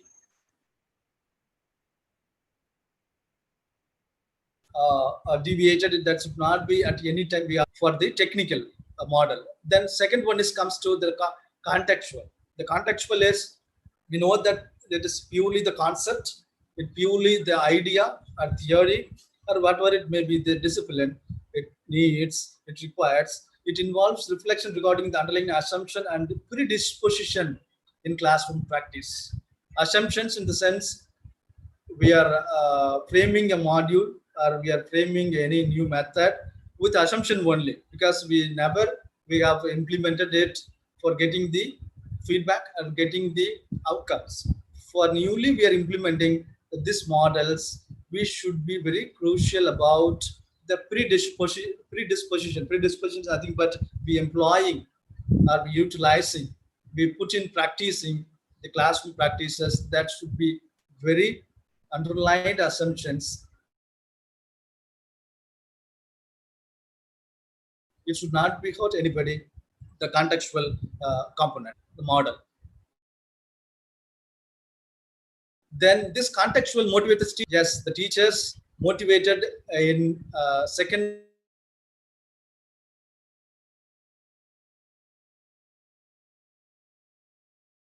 model, that is contextual model, and context, that is the core idea, the essence, and theoretical base for classroom practice. It gives a kind of motivation the teachers to go very deeper, to comprehend every concept, context, theoretical basis for classroom practices, whether it will be the theory is applicable to the classroom practice in a smooth way, whether the context is correct, whether the concept it will be appropriate. We have to be motivated. This context will motivate the students to do all those required things for their second model. Then it deals with the pedagogical issues and relationship between theory and practice. Yes, of course, pedagogical issues, it will come.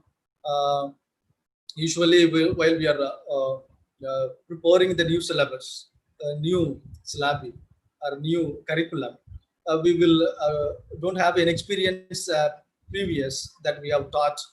As a new one, we have to be face some pedagogical issues. At the same time, relationship between the practice and theory. Certain practices, it's very not easy to be put in practice as much as easy we think. Some theories, it's very need a lot of practice, lot of free training to practice into the classroom teaching. So that way, the pedagogical issues should be resolved. The pedagogical issues should be dealt and find solution in relation with the theory and practice. While we are teaching the theory with a kind of a practice or model or kind of method, the theory should be go in the same track. There should be a get along with the theory and practice.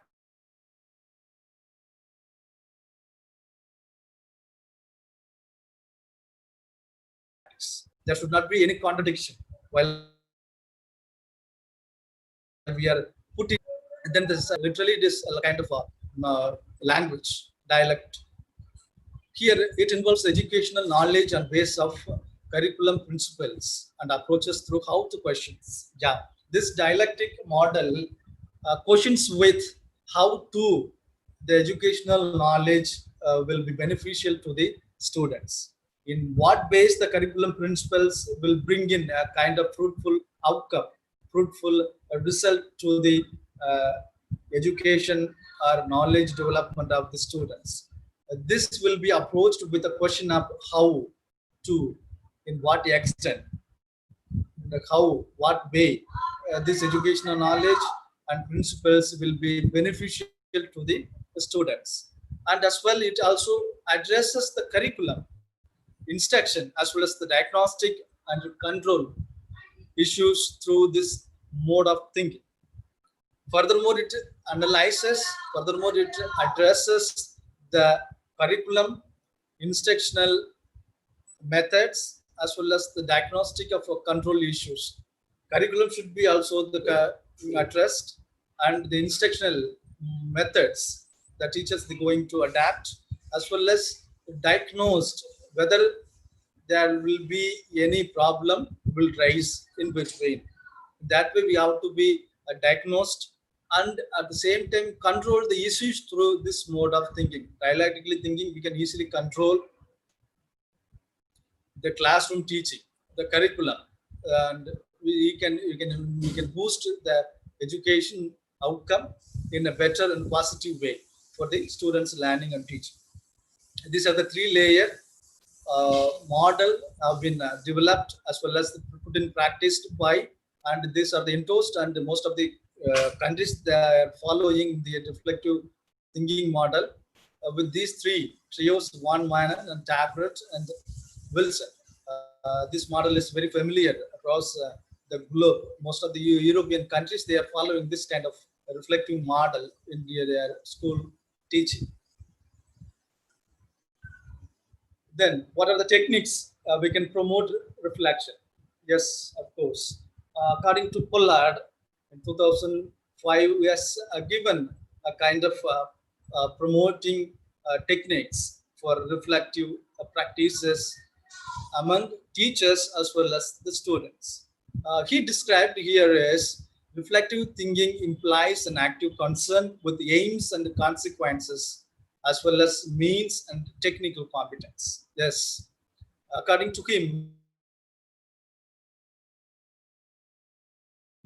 it is concerned with aim and consequence.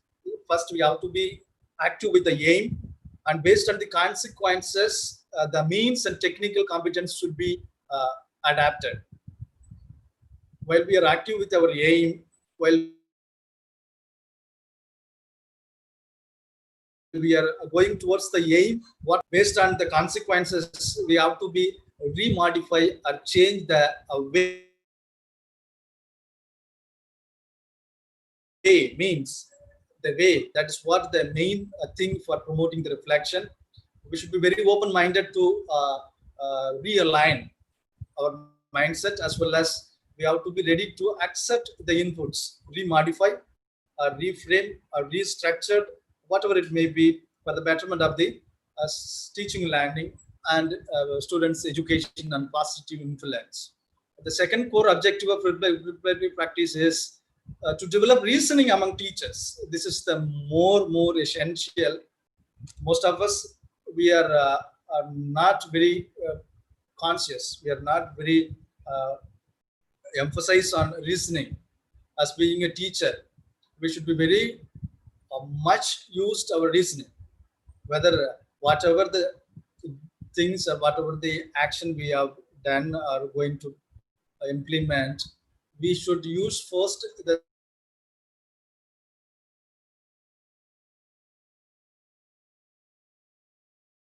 thing is listening. Particular teaching method be employed and how they can improve their teaching to have a positive impact on learners.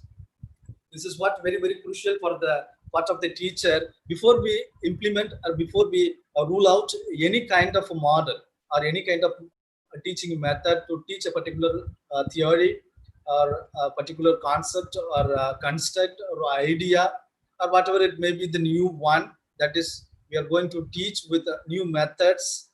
We have to be reasoning about in what way they improve the method we are adapted to use in our classroom teaching will improve the teacher's teaching to have a positive, to have a meaningful, to have an optimistic impact on learners. So we have a thorough inspection, thorough analysis. Based on the analysis and evaluation, we have to come to choosing the teaching methods for a positive impact on our teaching. It is for a personal development of the teacher as well as bringing a very good positive outcome and learners part also. This reflective practice of change can encourage and facilitated by teachers through various means. 4 points have been given for encouraging the practice of reflective.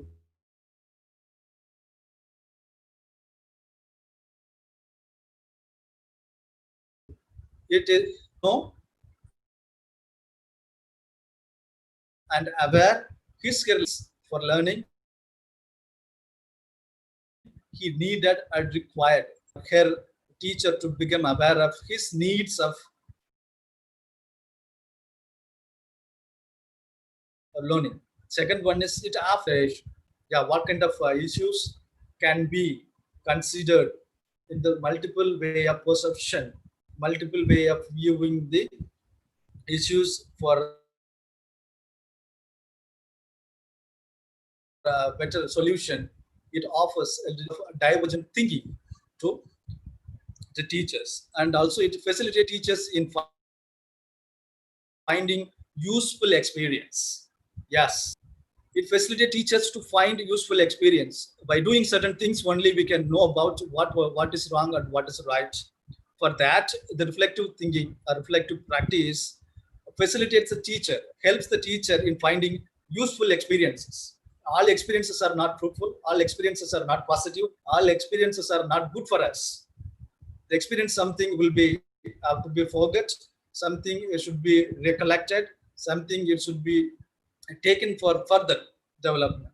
In that way, this reflective practice facilitates the teachers finding some useful experiences.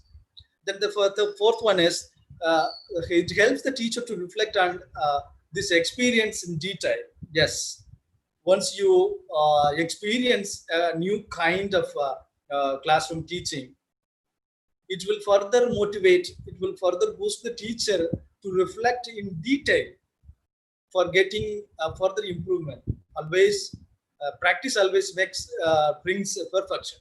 In that way, if you reflect more on the experiences that you had, that you received, that you met, if you reflect the experiences in deep, in further penetrated, it will give you a further kind of flourish, further kind of improvement and a development.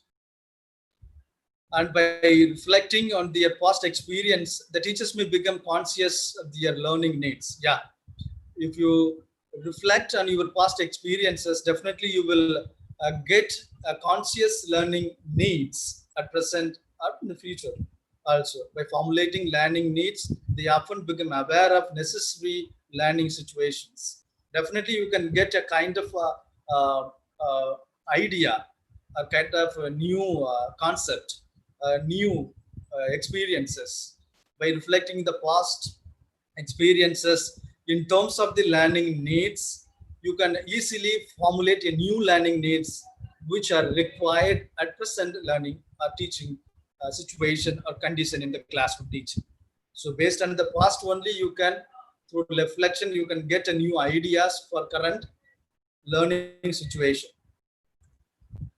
And the technology could play important role. Yes, of course, the 21st century is already very well that it is a technology-driven era, 21st century. Without technology, we cannot fulfill. Without knowing the technical knowledge, little, we cannot be a savvy in technology, but at least we have to have some extent to use some technology, at least how to operate certain things we need through computer. So that is what here you need a technology playing important role in audio and video recording. The same thing, that is multimedia.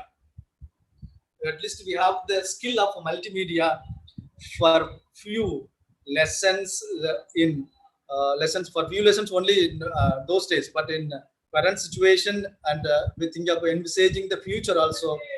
Without technical knowledge, without technology based knowledge, we cannot be fulfilled, we cannot be a teacher, because the technology is improving or developing in a rapid way, so that we have to be equip ourselves with the technology knowledge. We have to update it every day and every minute, every hour. There is some different new emerging ideas from the technology perspective. So at that level, we are not cope up with. At least we have to be the required knowledge on technology is must for all teachers. Even the current 21st century students are well versed with their technology.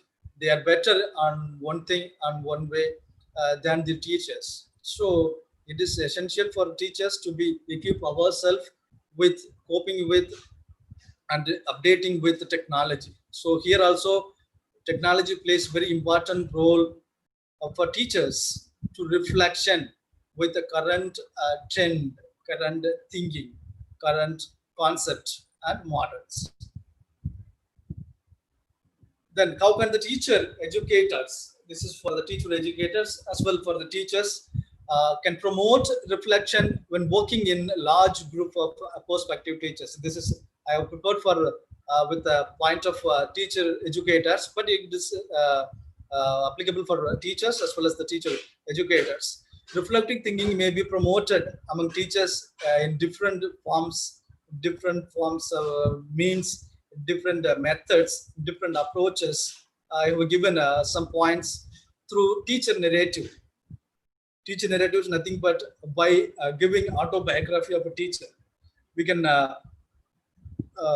describe to the students with good examples and role models. So for example, take Radhakrishnan and Abdul Kalam and Maulana Asad and some more good personalities. We can give our autobiography as well as the biography of a good personalities. They have imprinted their values and their works for future generation. So in that way, we can narrate you this kind of autobiography and biography. The teacher narratives will definitely promote a reflective practice and reflective thinking. Then maintaining the reflective journal. Yeah, it is recently the NCT has given the guidelines for framing the curriculum and syllabus. It is made it mandatory that maintaining reflective journals for both. It should be for both student as well the teacher. But in more particular, it is much needed for the teachers for their better improvement in their teaching, learning, and as well their preparation. Through writing the journal, they can come to know what are the plus and minus, what are the weakness and what are the strengths. Through that, we can develop ourselves, we can improve the areas we have to be and need more skills. Then the areas we can cope up and we can, the areas we can lacking, we should be developed. So reflective journal, it is just the teacher itself can write it as a diary, what way he has taught the lessons to the students, as well as we can get it from feedback from the students as well as from our colleagues and other our close friends about what kind of improvements we need. That way it will be very useful. We have given reflective journals for B.Ed students at B.Ed course to write about their reflection, what kind of achievements they have done, what kind of the improvement they have taking place, and whether any changes they have been taking place. In that way, we can make it better way for reflective journals. Then thinking aloud. Always we have to be think in a very open-minded way. We have to think very open-minded. I think always optimistic way. We never confine ourselves whether thinking should be narrowed. Thinking should be open-minded. Then the discussions. Yes, of course, we have to discuss. Teachers have to discuss with his colleagues, with his teachers, with his well-wishers, with his superiors, with his experts, by discussing regarding our methods that we are using, our formulas we are using, our concepts and constructs that we newly formulated or we are using. That should be through discussion only, giving a new kind of dimension can be given. So that purpose way, we have discussion always bring you different kinds of different notions will bring you as a hybrid emerge as a new one. Then collaborative group works. Collaborative group works, it is, we have to do the work as collaborative way. It helps learning and academic achievement for teacher, and it also increases the retention of the teacher, that we can keep the memory in more effective way, and it also increases and enhances learning satisfaction with the learning experience of teachers.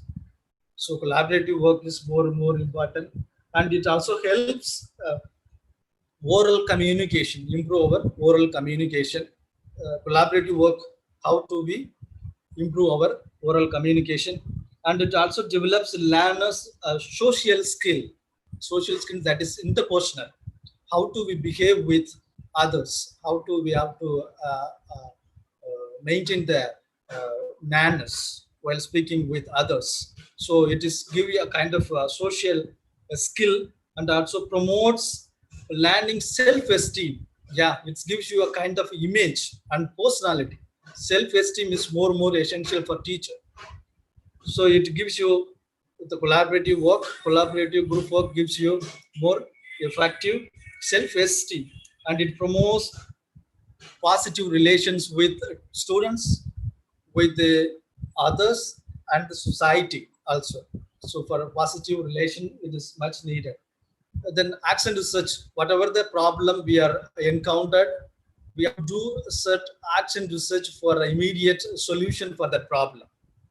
And again, we can go for the role play. Role play, it's really, it gives you a kind of, it gives us the opportunity to participate, to get an experience of real life situation. That is the role play. And develop confidence among learners as well as students. Through role play, we can improve our self-confidence.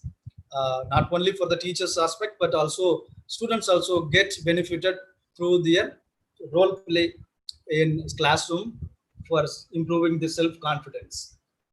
And it helps to work independently. It is more importantly. We should give the confidence, we should give them the courageousness to do whatever they want in their own, with their own, without any support from that. So they have to do with independently whatever they want. For independence, we need this more, because teachers need independence. So for independent, we need this role play, and it strengthens the communication as well as interpersonal. As I told you that role play gives you a very good communication.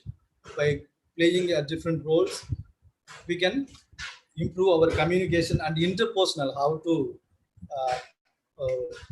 share the decorum with our friends and colleagues. And brainstorming, we will very well know about it, as well as the bus groups and questioning. Questioning is base the world one, but without question there will be no thinking. Without question there will be no improvement. Without questioning there will be no response. Without questioning there will be no further process. So questioning is the base for everything. Without questioning there will be nothing. So questioning is the base for all the developments. Here also questioning is much needed. So we encourage the students to ask questions. How, what, why? So these questions is much important. Questions only will take you to a further level of thinking. So always we encourage teachers also ask questions, as well as the students have to be motivated and encouraged to ask questions for further development. And yes, we come to the conclusion. Based on this reflective practice, reflection is part of our life. Yes, it is every walks of life we are reflecting, but whether we are knowingly or unknowingly, we are reflecting, because only through reflection only we can take the decisions. Most of the cases we are taking decisions. For take decisions, we need reflective practice. It gives a kind of solution after examining various alternatives that can lead to a solution. Yes, for seeking a solution for any problem, it needs reflectiveness. it needs a reflective practices to find and to lead a better way and better improvement. Then reflective thinking promotes attitude of open-mindedness, wholeheartedness, and intellectual responsibility. These are the three components. This is the base for attitude and the character for any reflective thinker. Everybody reflects it, but all the reflective-based taking decisions are not correct. Those will be successful with their decision is they have with open-mindedness, wholeheartedness, and intellectual responsibility only succeeding in their decision. Though they have decisions not correct, they will make to correct it in course of time. That's why we have to need these three components much essential. Then promoting reflection among teachers and prospective teachers is considered crucial. It brings about the changes envisioned in national curriculum framework. As I have told you that the national curriculum framework mostly focused in the reflective thinking and reflective practices for teachers. This should be taken from the school level onwards to the higher level in the curriculum of school as well as the higher education. And further, they have in 2009 given national curriculum framework for teacher education. As teachers are the nation builders, they are deciding the fate of any nation. They are deciding the determinants of the development of any nation. Whatever the change we want to bring in, that should be taken place from the teachers. So the teachers are playing the very crucial role of nation building. That's why they are called as the social engineers. So that purpose, the curriculum framework for teacher education in the year included specifically for reflective thinking in all its discipline subjects. Reflective teaching indicates that experience coupled with reflection can be a powerful tool of teacher development. Of course, there is no doubt that the experience coupled with reflection will be a powerful tool for teacher development, as well as it will be beneficial for the students, and indirectly it will be helpful for the nation development and as well the globe peaceful and development. This is what the conclusion in the reflective, and this is with that I can end my session. Thank you so much for your listening for the first 2 hours. But I have given what I prepared. I think that's something I have given new for you, and I give something that will be very useful for you and informative for you for further your teaching profession. Definitely, it will be a little helpful for you in your teaching profession. If you have any doubts, you can ask. I will try my level best to clarify your doubts. Hello? Yes, sir. Yes, sir.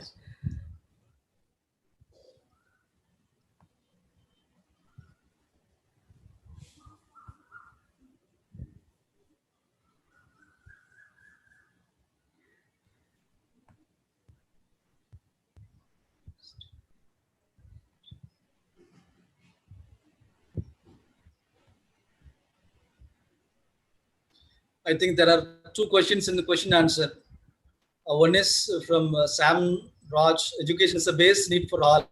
Why the government are not ready to give complete free school and higher education? Yeah, government has given free school. They have enacted a law for RTE up to 12th standard. They have to be given compulsory and free education to all. But the thing is, at Indian context, it is from the government they are taking all these steps. But the change should be taken from teachers. At the same time, we have to be satisfy the parents. Most of the parents thought that the government school teachers are not teaching well. This is the kind of mindset that teachers, the parents are having in their mind.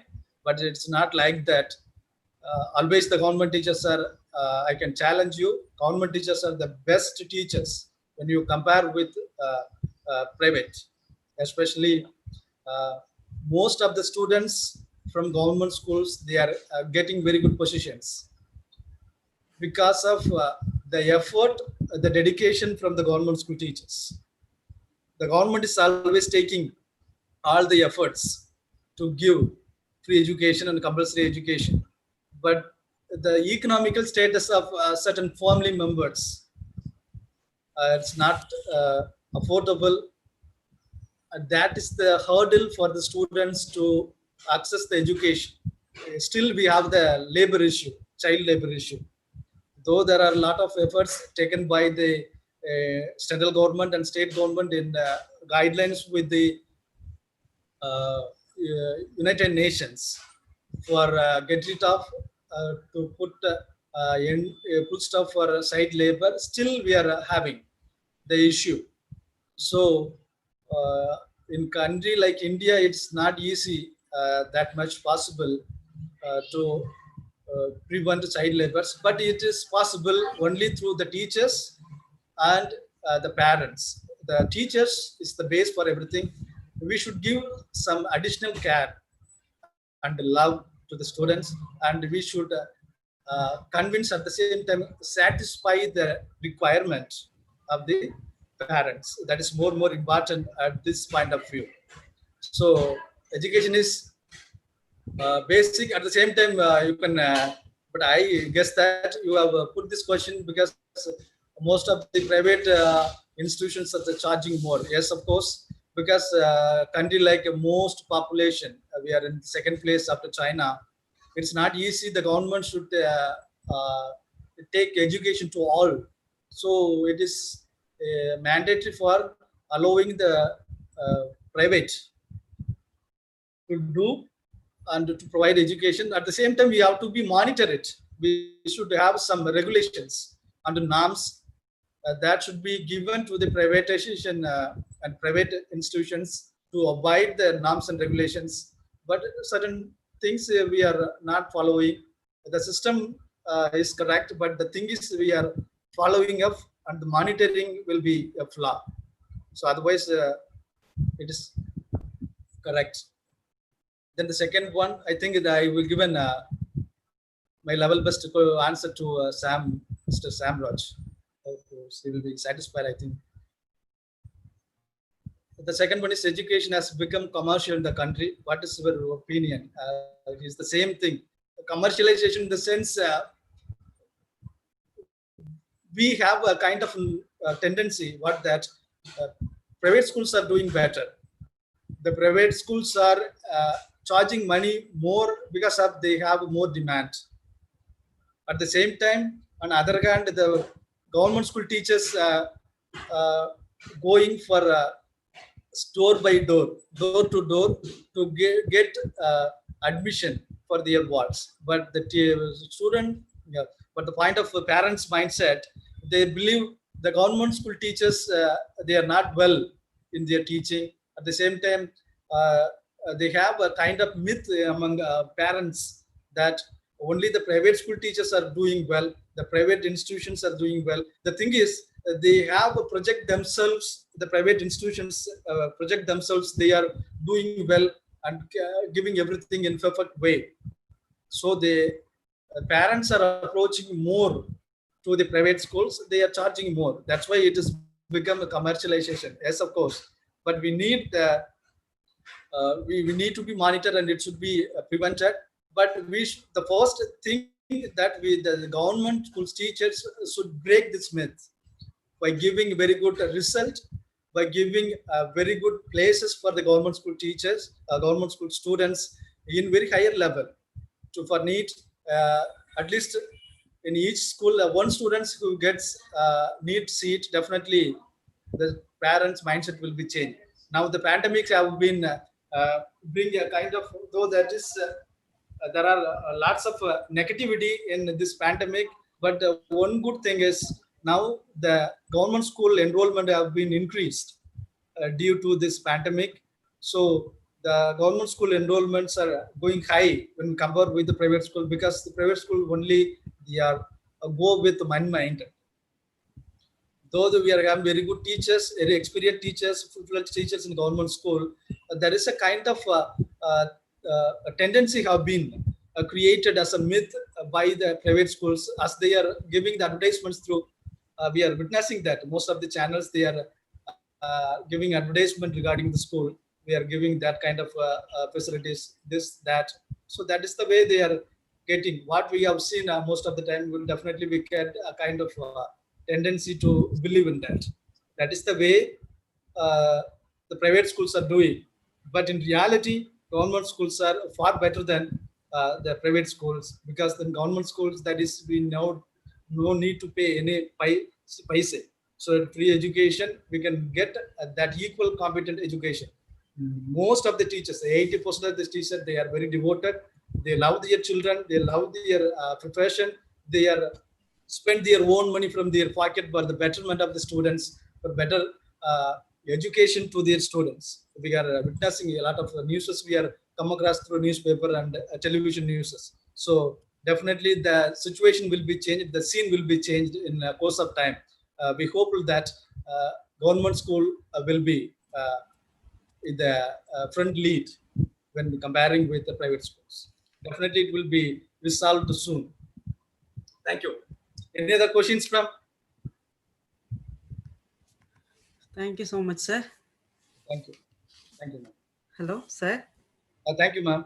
Thank you, sir. Thank you so much.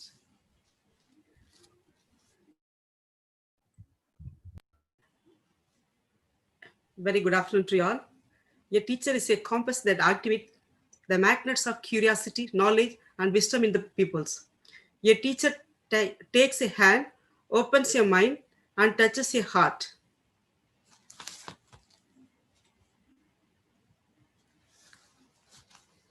Let us be very grateful to the people who are happy today. They are the charming gardeners who make our souls blossom. I'm honored and very lucky to have the opportunity to express my gratitude and thanks on this special day.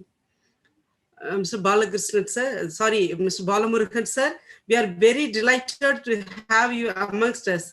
Your insightful lecture on teacher, a reflective practices. Sir, you have made everything so simple, explained the matter so clearly, and made the session very interesting, meaningful, and useful for the teacher.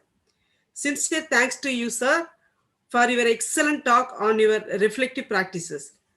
We understand that this is a new and different way of teaching and learning for both teachers and students, sir.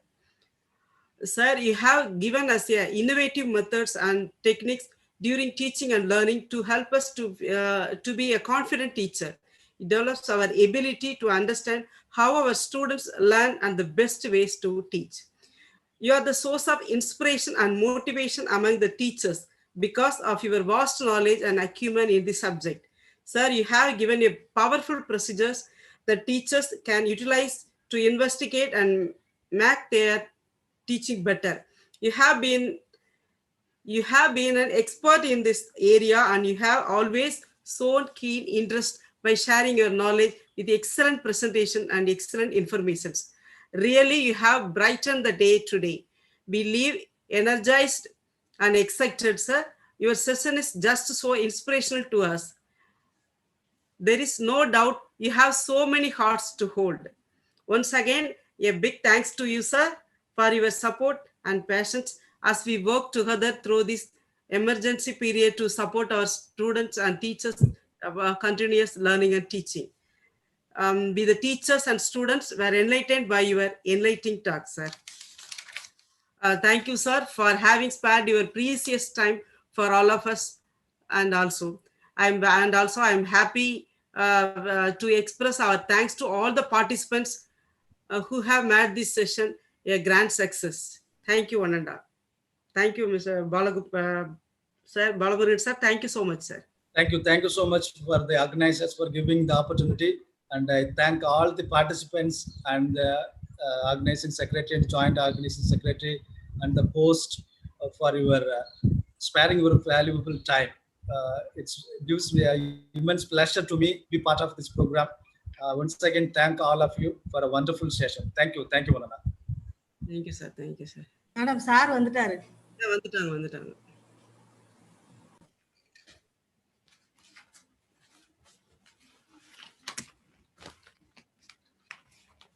சாருக்கு ஒரு meeting இருக்கு.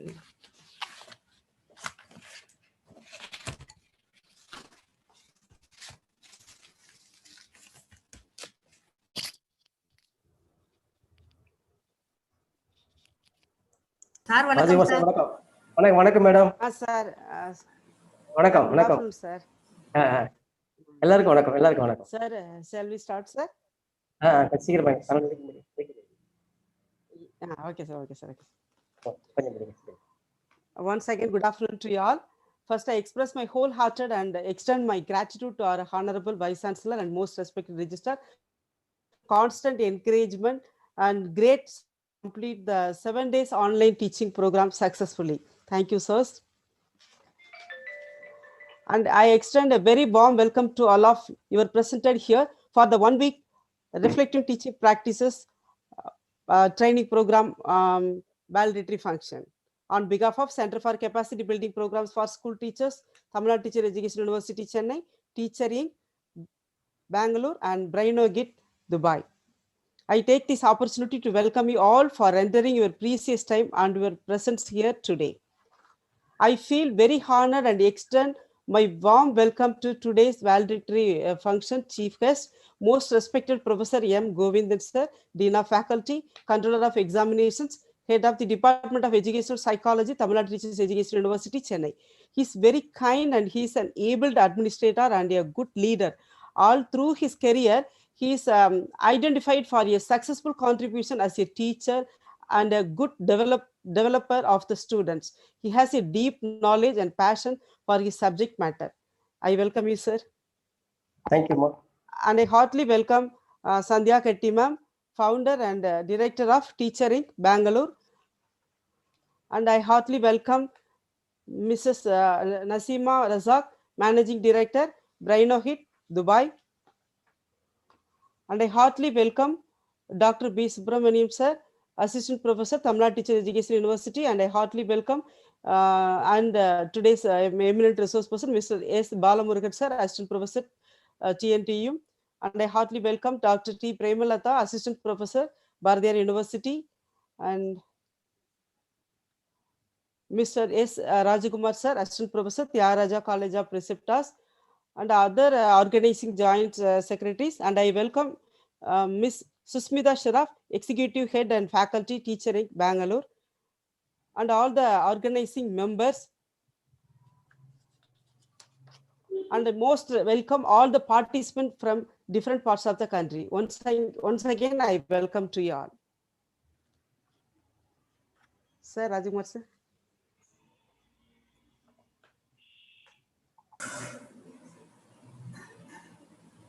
Sir, unmute yourself, Rajkumar sir.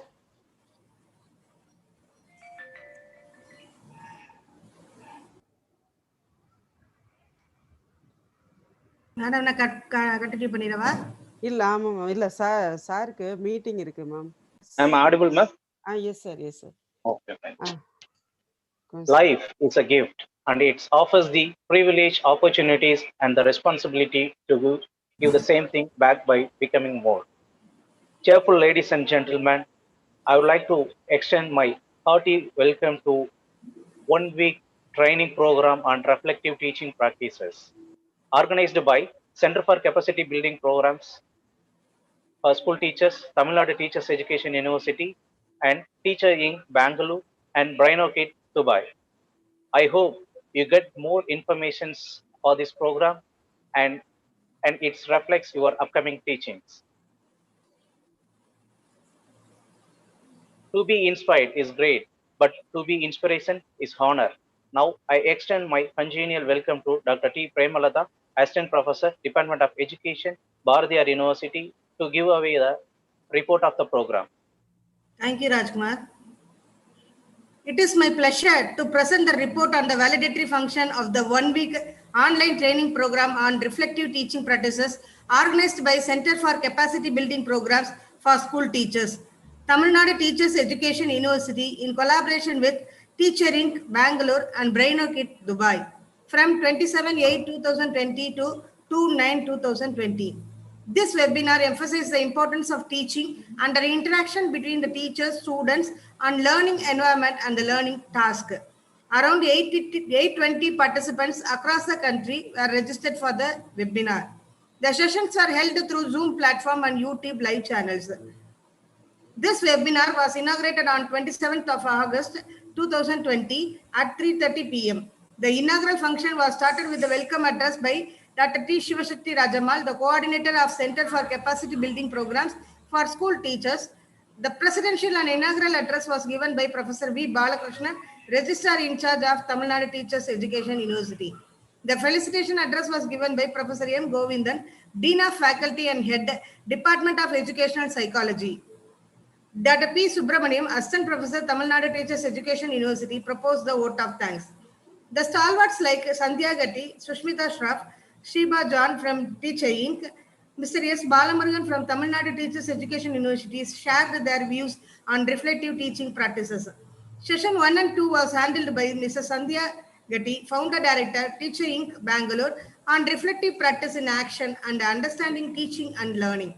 Session 3 and Session 4 was handled by Ms. Sushmita Shroff, Executive Head and Faculty, Teacher Inc. on Innovative Teaching Strategies Part 1 and Part 2. Session 5 was shared by Ms. Sandhya Gatti, Founder Director, and Ms. Sushmita Shroff, Executive Head and Faculty, Teacher Inc., Bangalore, on Behavior Management in Classroom.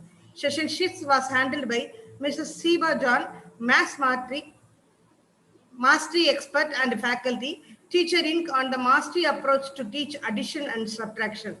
Section 7 was handled by Mr. S. Balamurugan, Assistant Professor, Tamil Nadu Teachers Education University, on Teacher, a Reflective Practitioner. Thus, the resource persons gave a wonderful and useful thoughts to the participants. They clarified the doubts raised by the participants in an elegant way. At this juncture, I express my heartfelt thanks to Professor N. Panjanadam, Honorable Vice Chancellor, Tamil Nadu Teachers Education University, Most Respected Registrar, Respected Professor M. Govindan, Dean and Faculty, Tamil Nadu Teachers Education University, Conveners and Organizing Secretary, Dr. T. Shivashakti Rajamal, for providing me an opportunity to submit the report for this one-week international online training program. Once again, I thank you all for your active participation. Thank you. Thank you. Thank you, ma'am. Thank you for your detailed report. Facilitate is the small initiative. Initiative is the small intention that persists in a person by cause. Now, I would like to extend my Gazi welcome to Dr. M. Govindan, Dean of Faculty, Tamil Nadu Teachers Education University, to give a valedictory address. Thank you, Mr. Rajkumar. Thank you. Am I audible? Yes, sir. Good afternoon, all. On behalf of the Tamil Nadu Teachers Education University, I congratulate the entire team, entire organization team, for organizing such a wonderful program during this pandemic period. I take this opportunity to thank and congratulate my colleague, Mr. S. Balamurugan, for sparing his valuable time and shared his expertise on reflect, a teacher, a reflective practitioner in this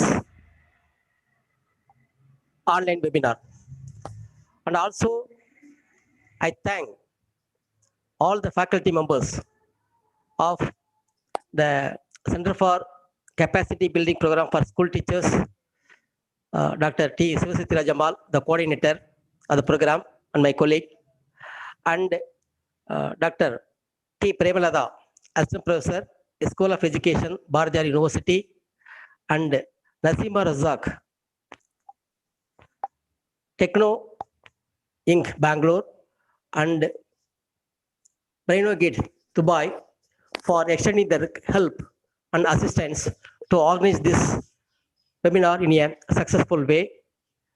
And also, I wholeheartedly thank to all the members of the committee, organizing committee, especially Dr.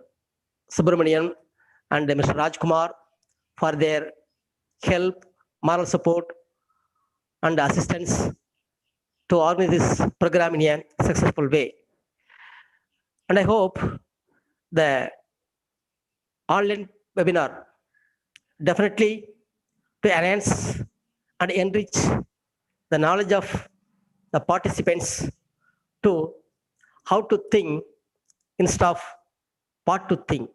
Because we are the people, we are the teachers, we have to behind the students too. And also I can say, so we are the only facilitator. Nowadays, the teacher's role is very simple, only to act as a facilitator.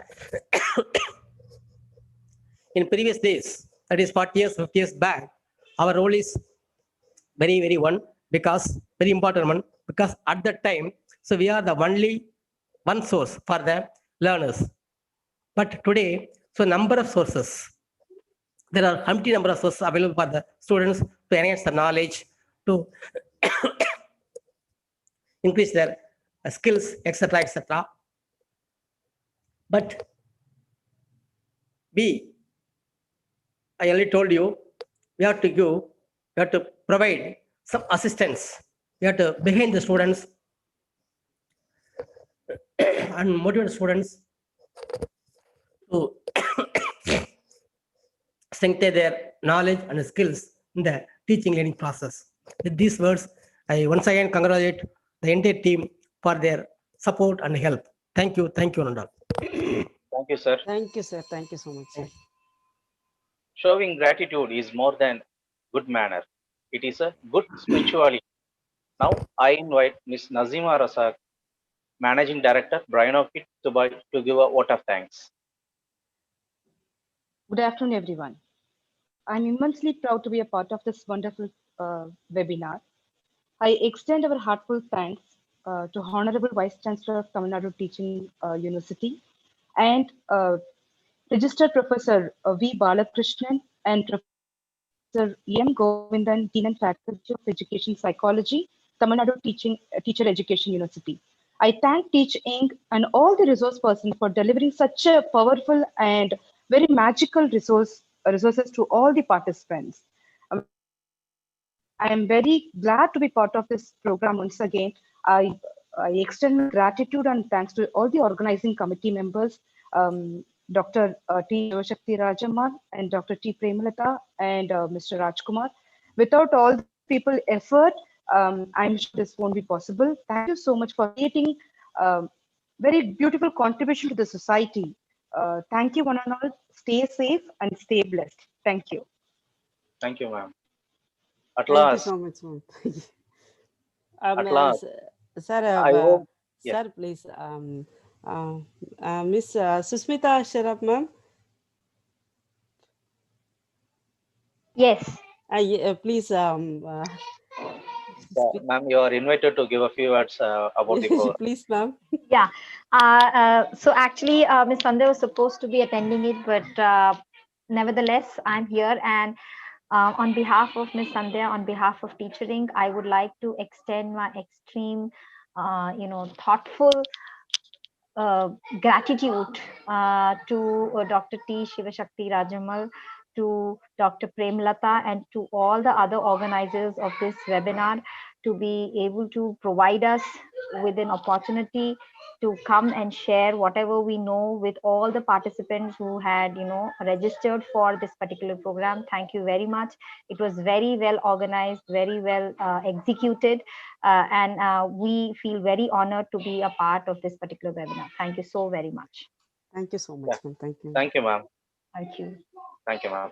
At last, I owe my sincerest thanks to all ladies and gentlemen for your valuable presence. Once again, I thank you for all. Thank you very much. Thank you, Mr. Rajkumar, sir. Thank you so much. Thank you, ma. Dean, sir. Saraswati, thank you, Thank you Balamurugan, so much, sir. Rajkumar, Thank you, sir. Thank you. Rajkumar, Premalata Madam, Subramanian, Sir, good evening, sir. Ms. Nasima Razak. Thank you all. Thank you all. Thank you, sir. Thank you, sir. Thank you, so sir. much, Thank you, sir. thank you. Thank you, sir. Thank you, Thank you, sir. ma. Thank you, sir. Meeting for ma. Okay, sir. Okay, sir. Thank you so much, sir. Thank you, Dr. Subramanian, sir. Thank you, madam. Thank you, Dr. Premalata, madam. Thank you so much. Dr. Rajkumar, sir. Thank you so much. Susmita Sharaf, ma'am. Thank you so much. Thank you, sir. Thank you. Thank you, Nasima, ma'am. Thank you, ma'am. Thank you, On Dr. behalf Subbu. of Center for Capacity Thank you. Building Programs, Thank Tamil Nadu you, Teachers Balamurugan Education sir. Thank University, you so much. Thank we you have all. another program Thank you all the participants. Thank September you very 4 much. to Thank 10. you. Please join with us. Yes, yes. September 4th to September 10th. 10. Yeah. Okay. Thank you, sir. Thank you. Thank you all. Thank you, sir. Thank you, sir. Balamurugan sir. Thank you, Sivasakti madam. Thank you, Rajkumar sir. Thank you, sir. Thank you, sir. Thank you. Thank you, Premlata madam. Thank you. Thank you all. Thank you all. Prema ma'am, Premalata ma'am. Thank you, madam. அதான் ஒரு 2 minutes feedback form மட்டும் இப்பதான் start பண்ணோம் இல்லையா? திருப்பி போட்டு விட்டுறா? ஒரு 2 minutes போட்டு விடுங்க மேம் ப்ளீஸ் மேம். நான் இதுல யூடியூப்ல போட்டுட்டு இருக்கேன்.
ராஜ்குமார் சார்.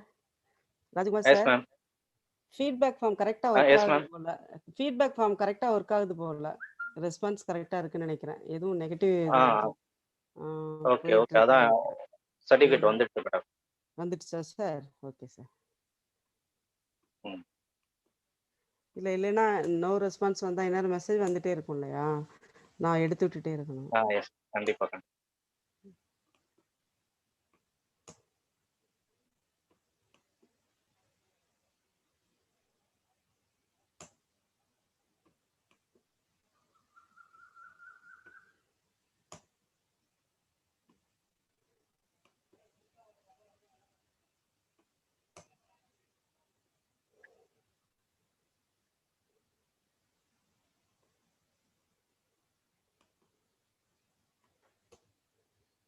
போதுமா sir?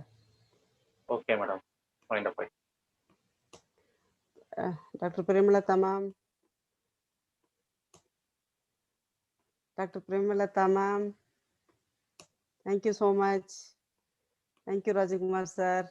Thank you, madam. Thank you so much. Thank you. Thank you so much. Thank you. Thank you, all the participants. Thank you so much. We will meet next program. Thank you.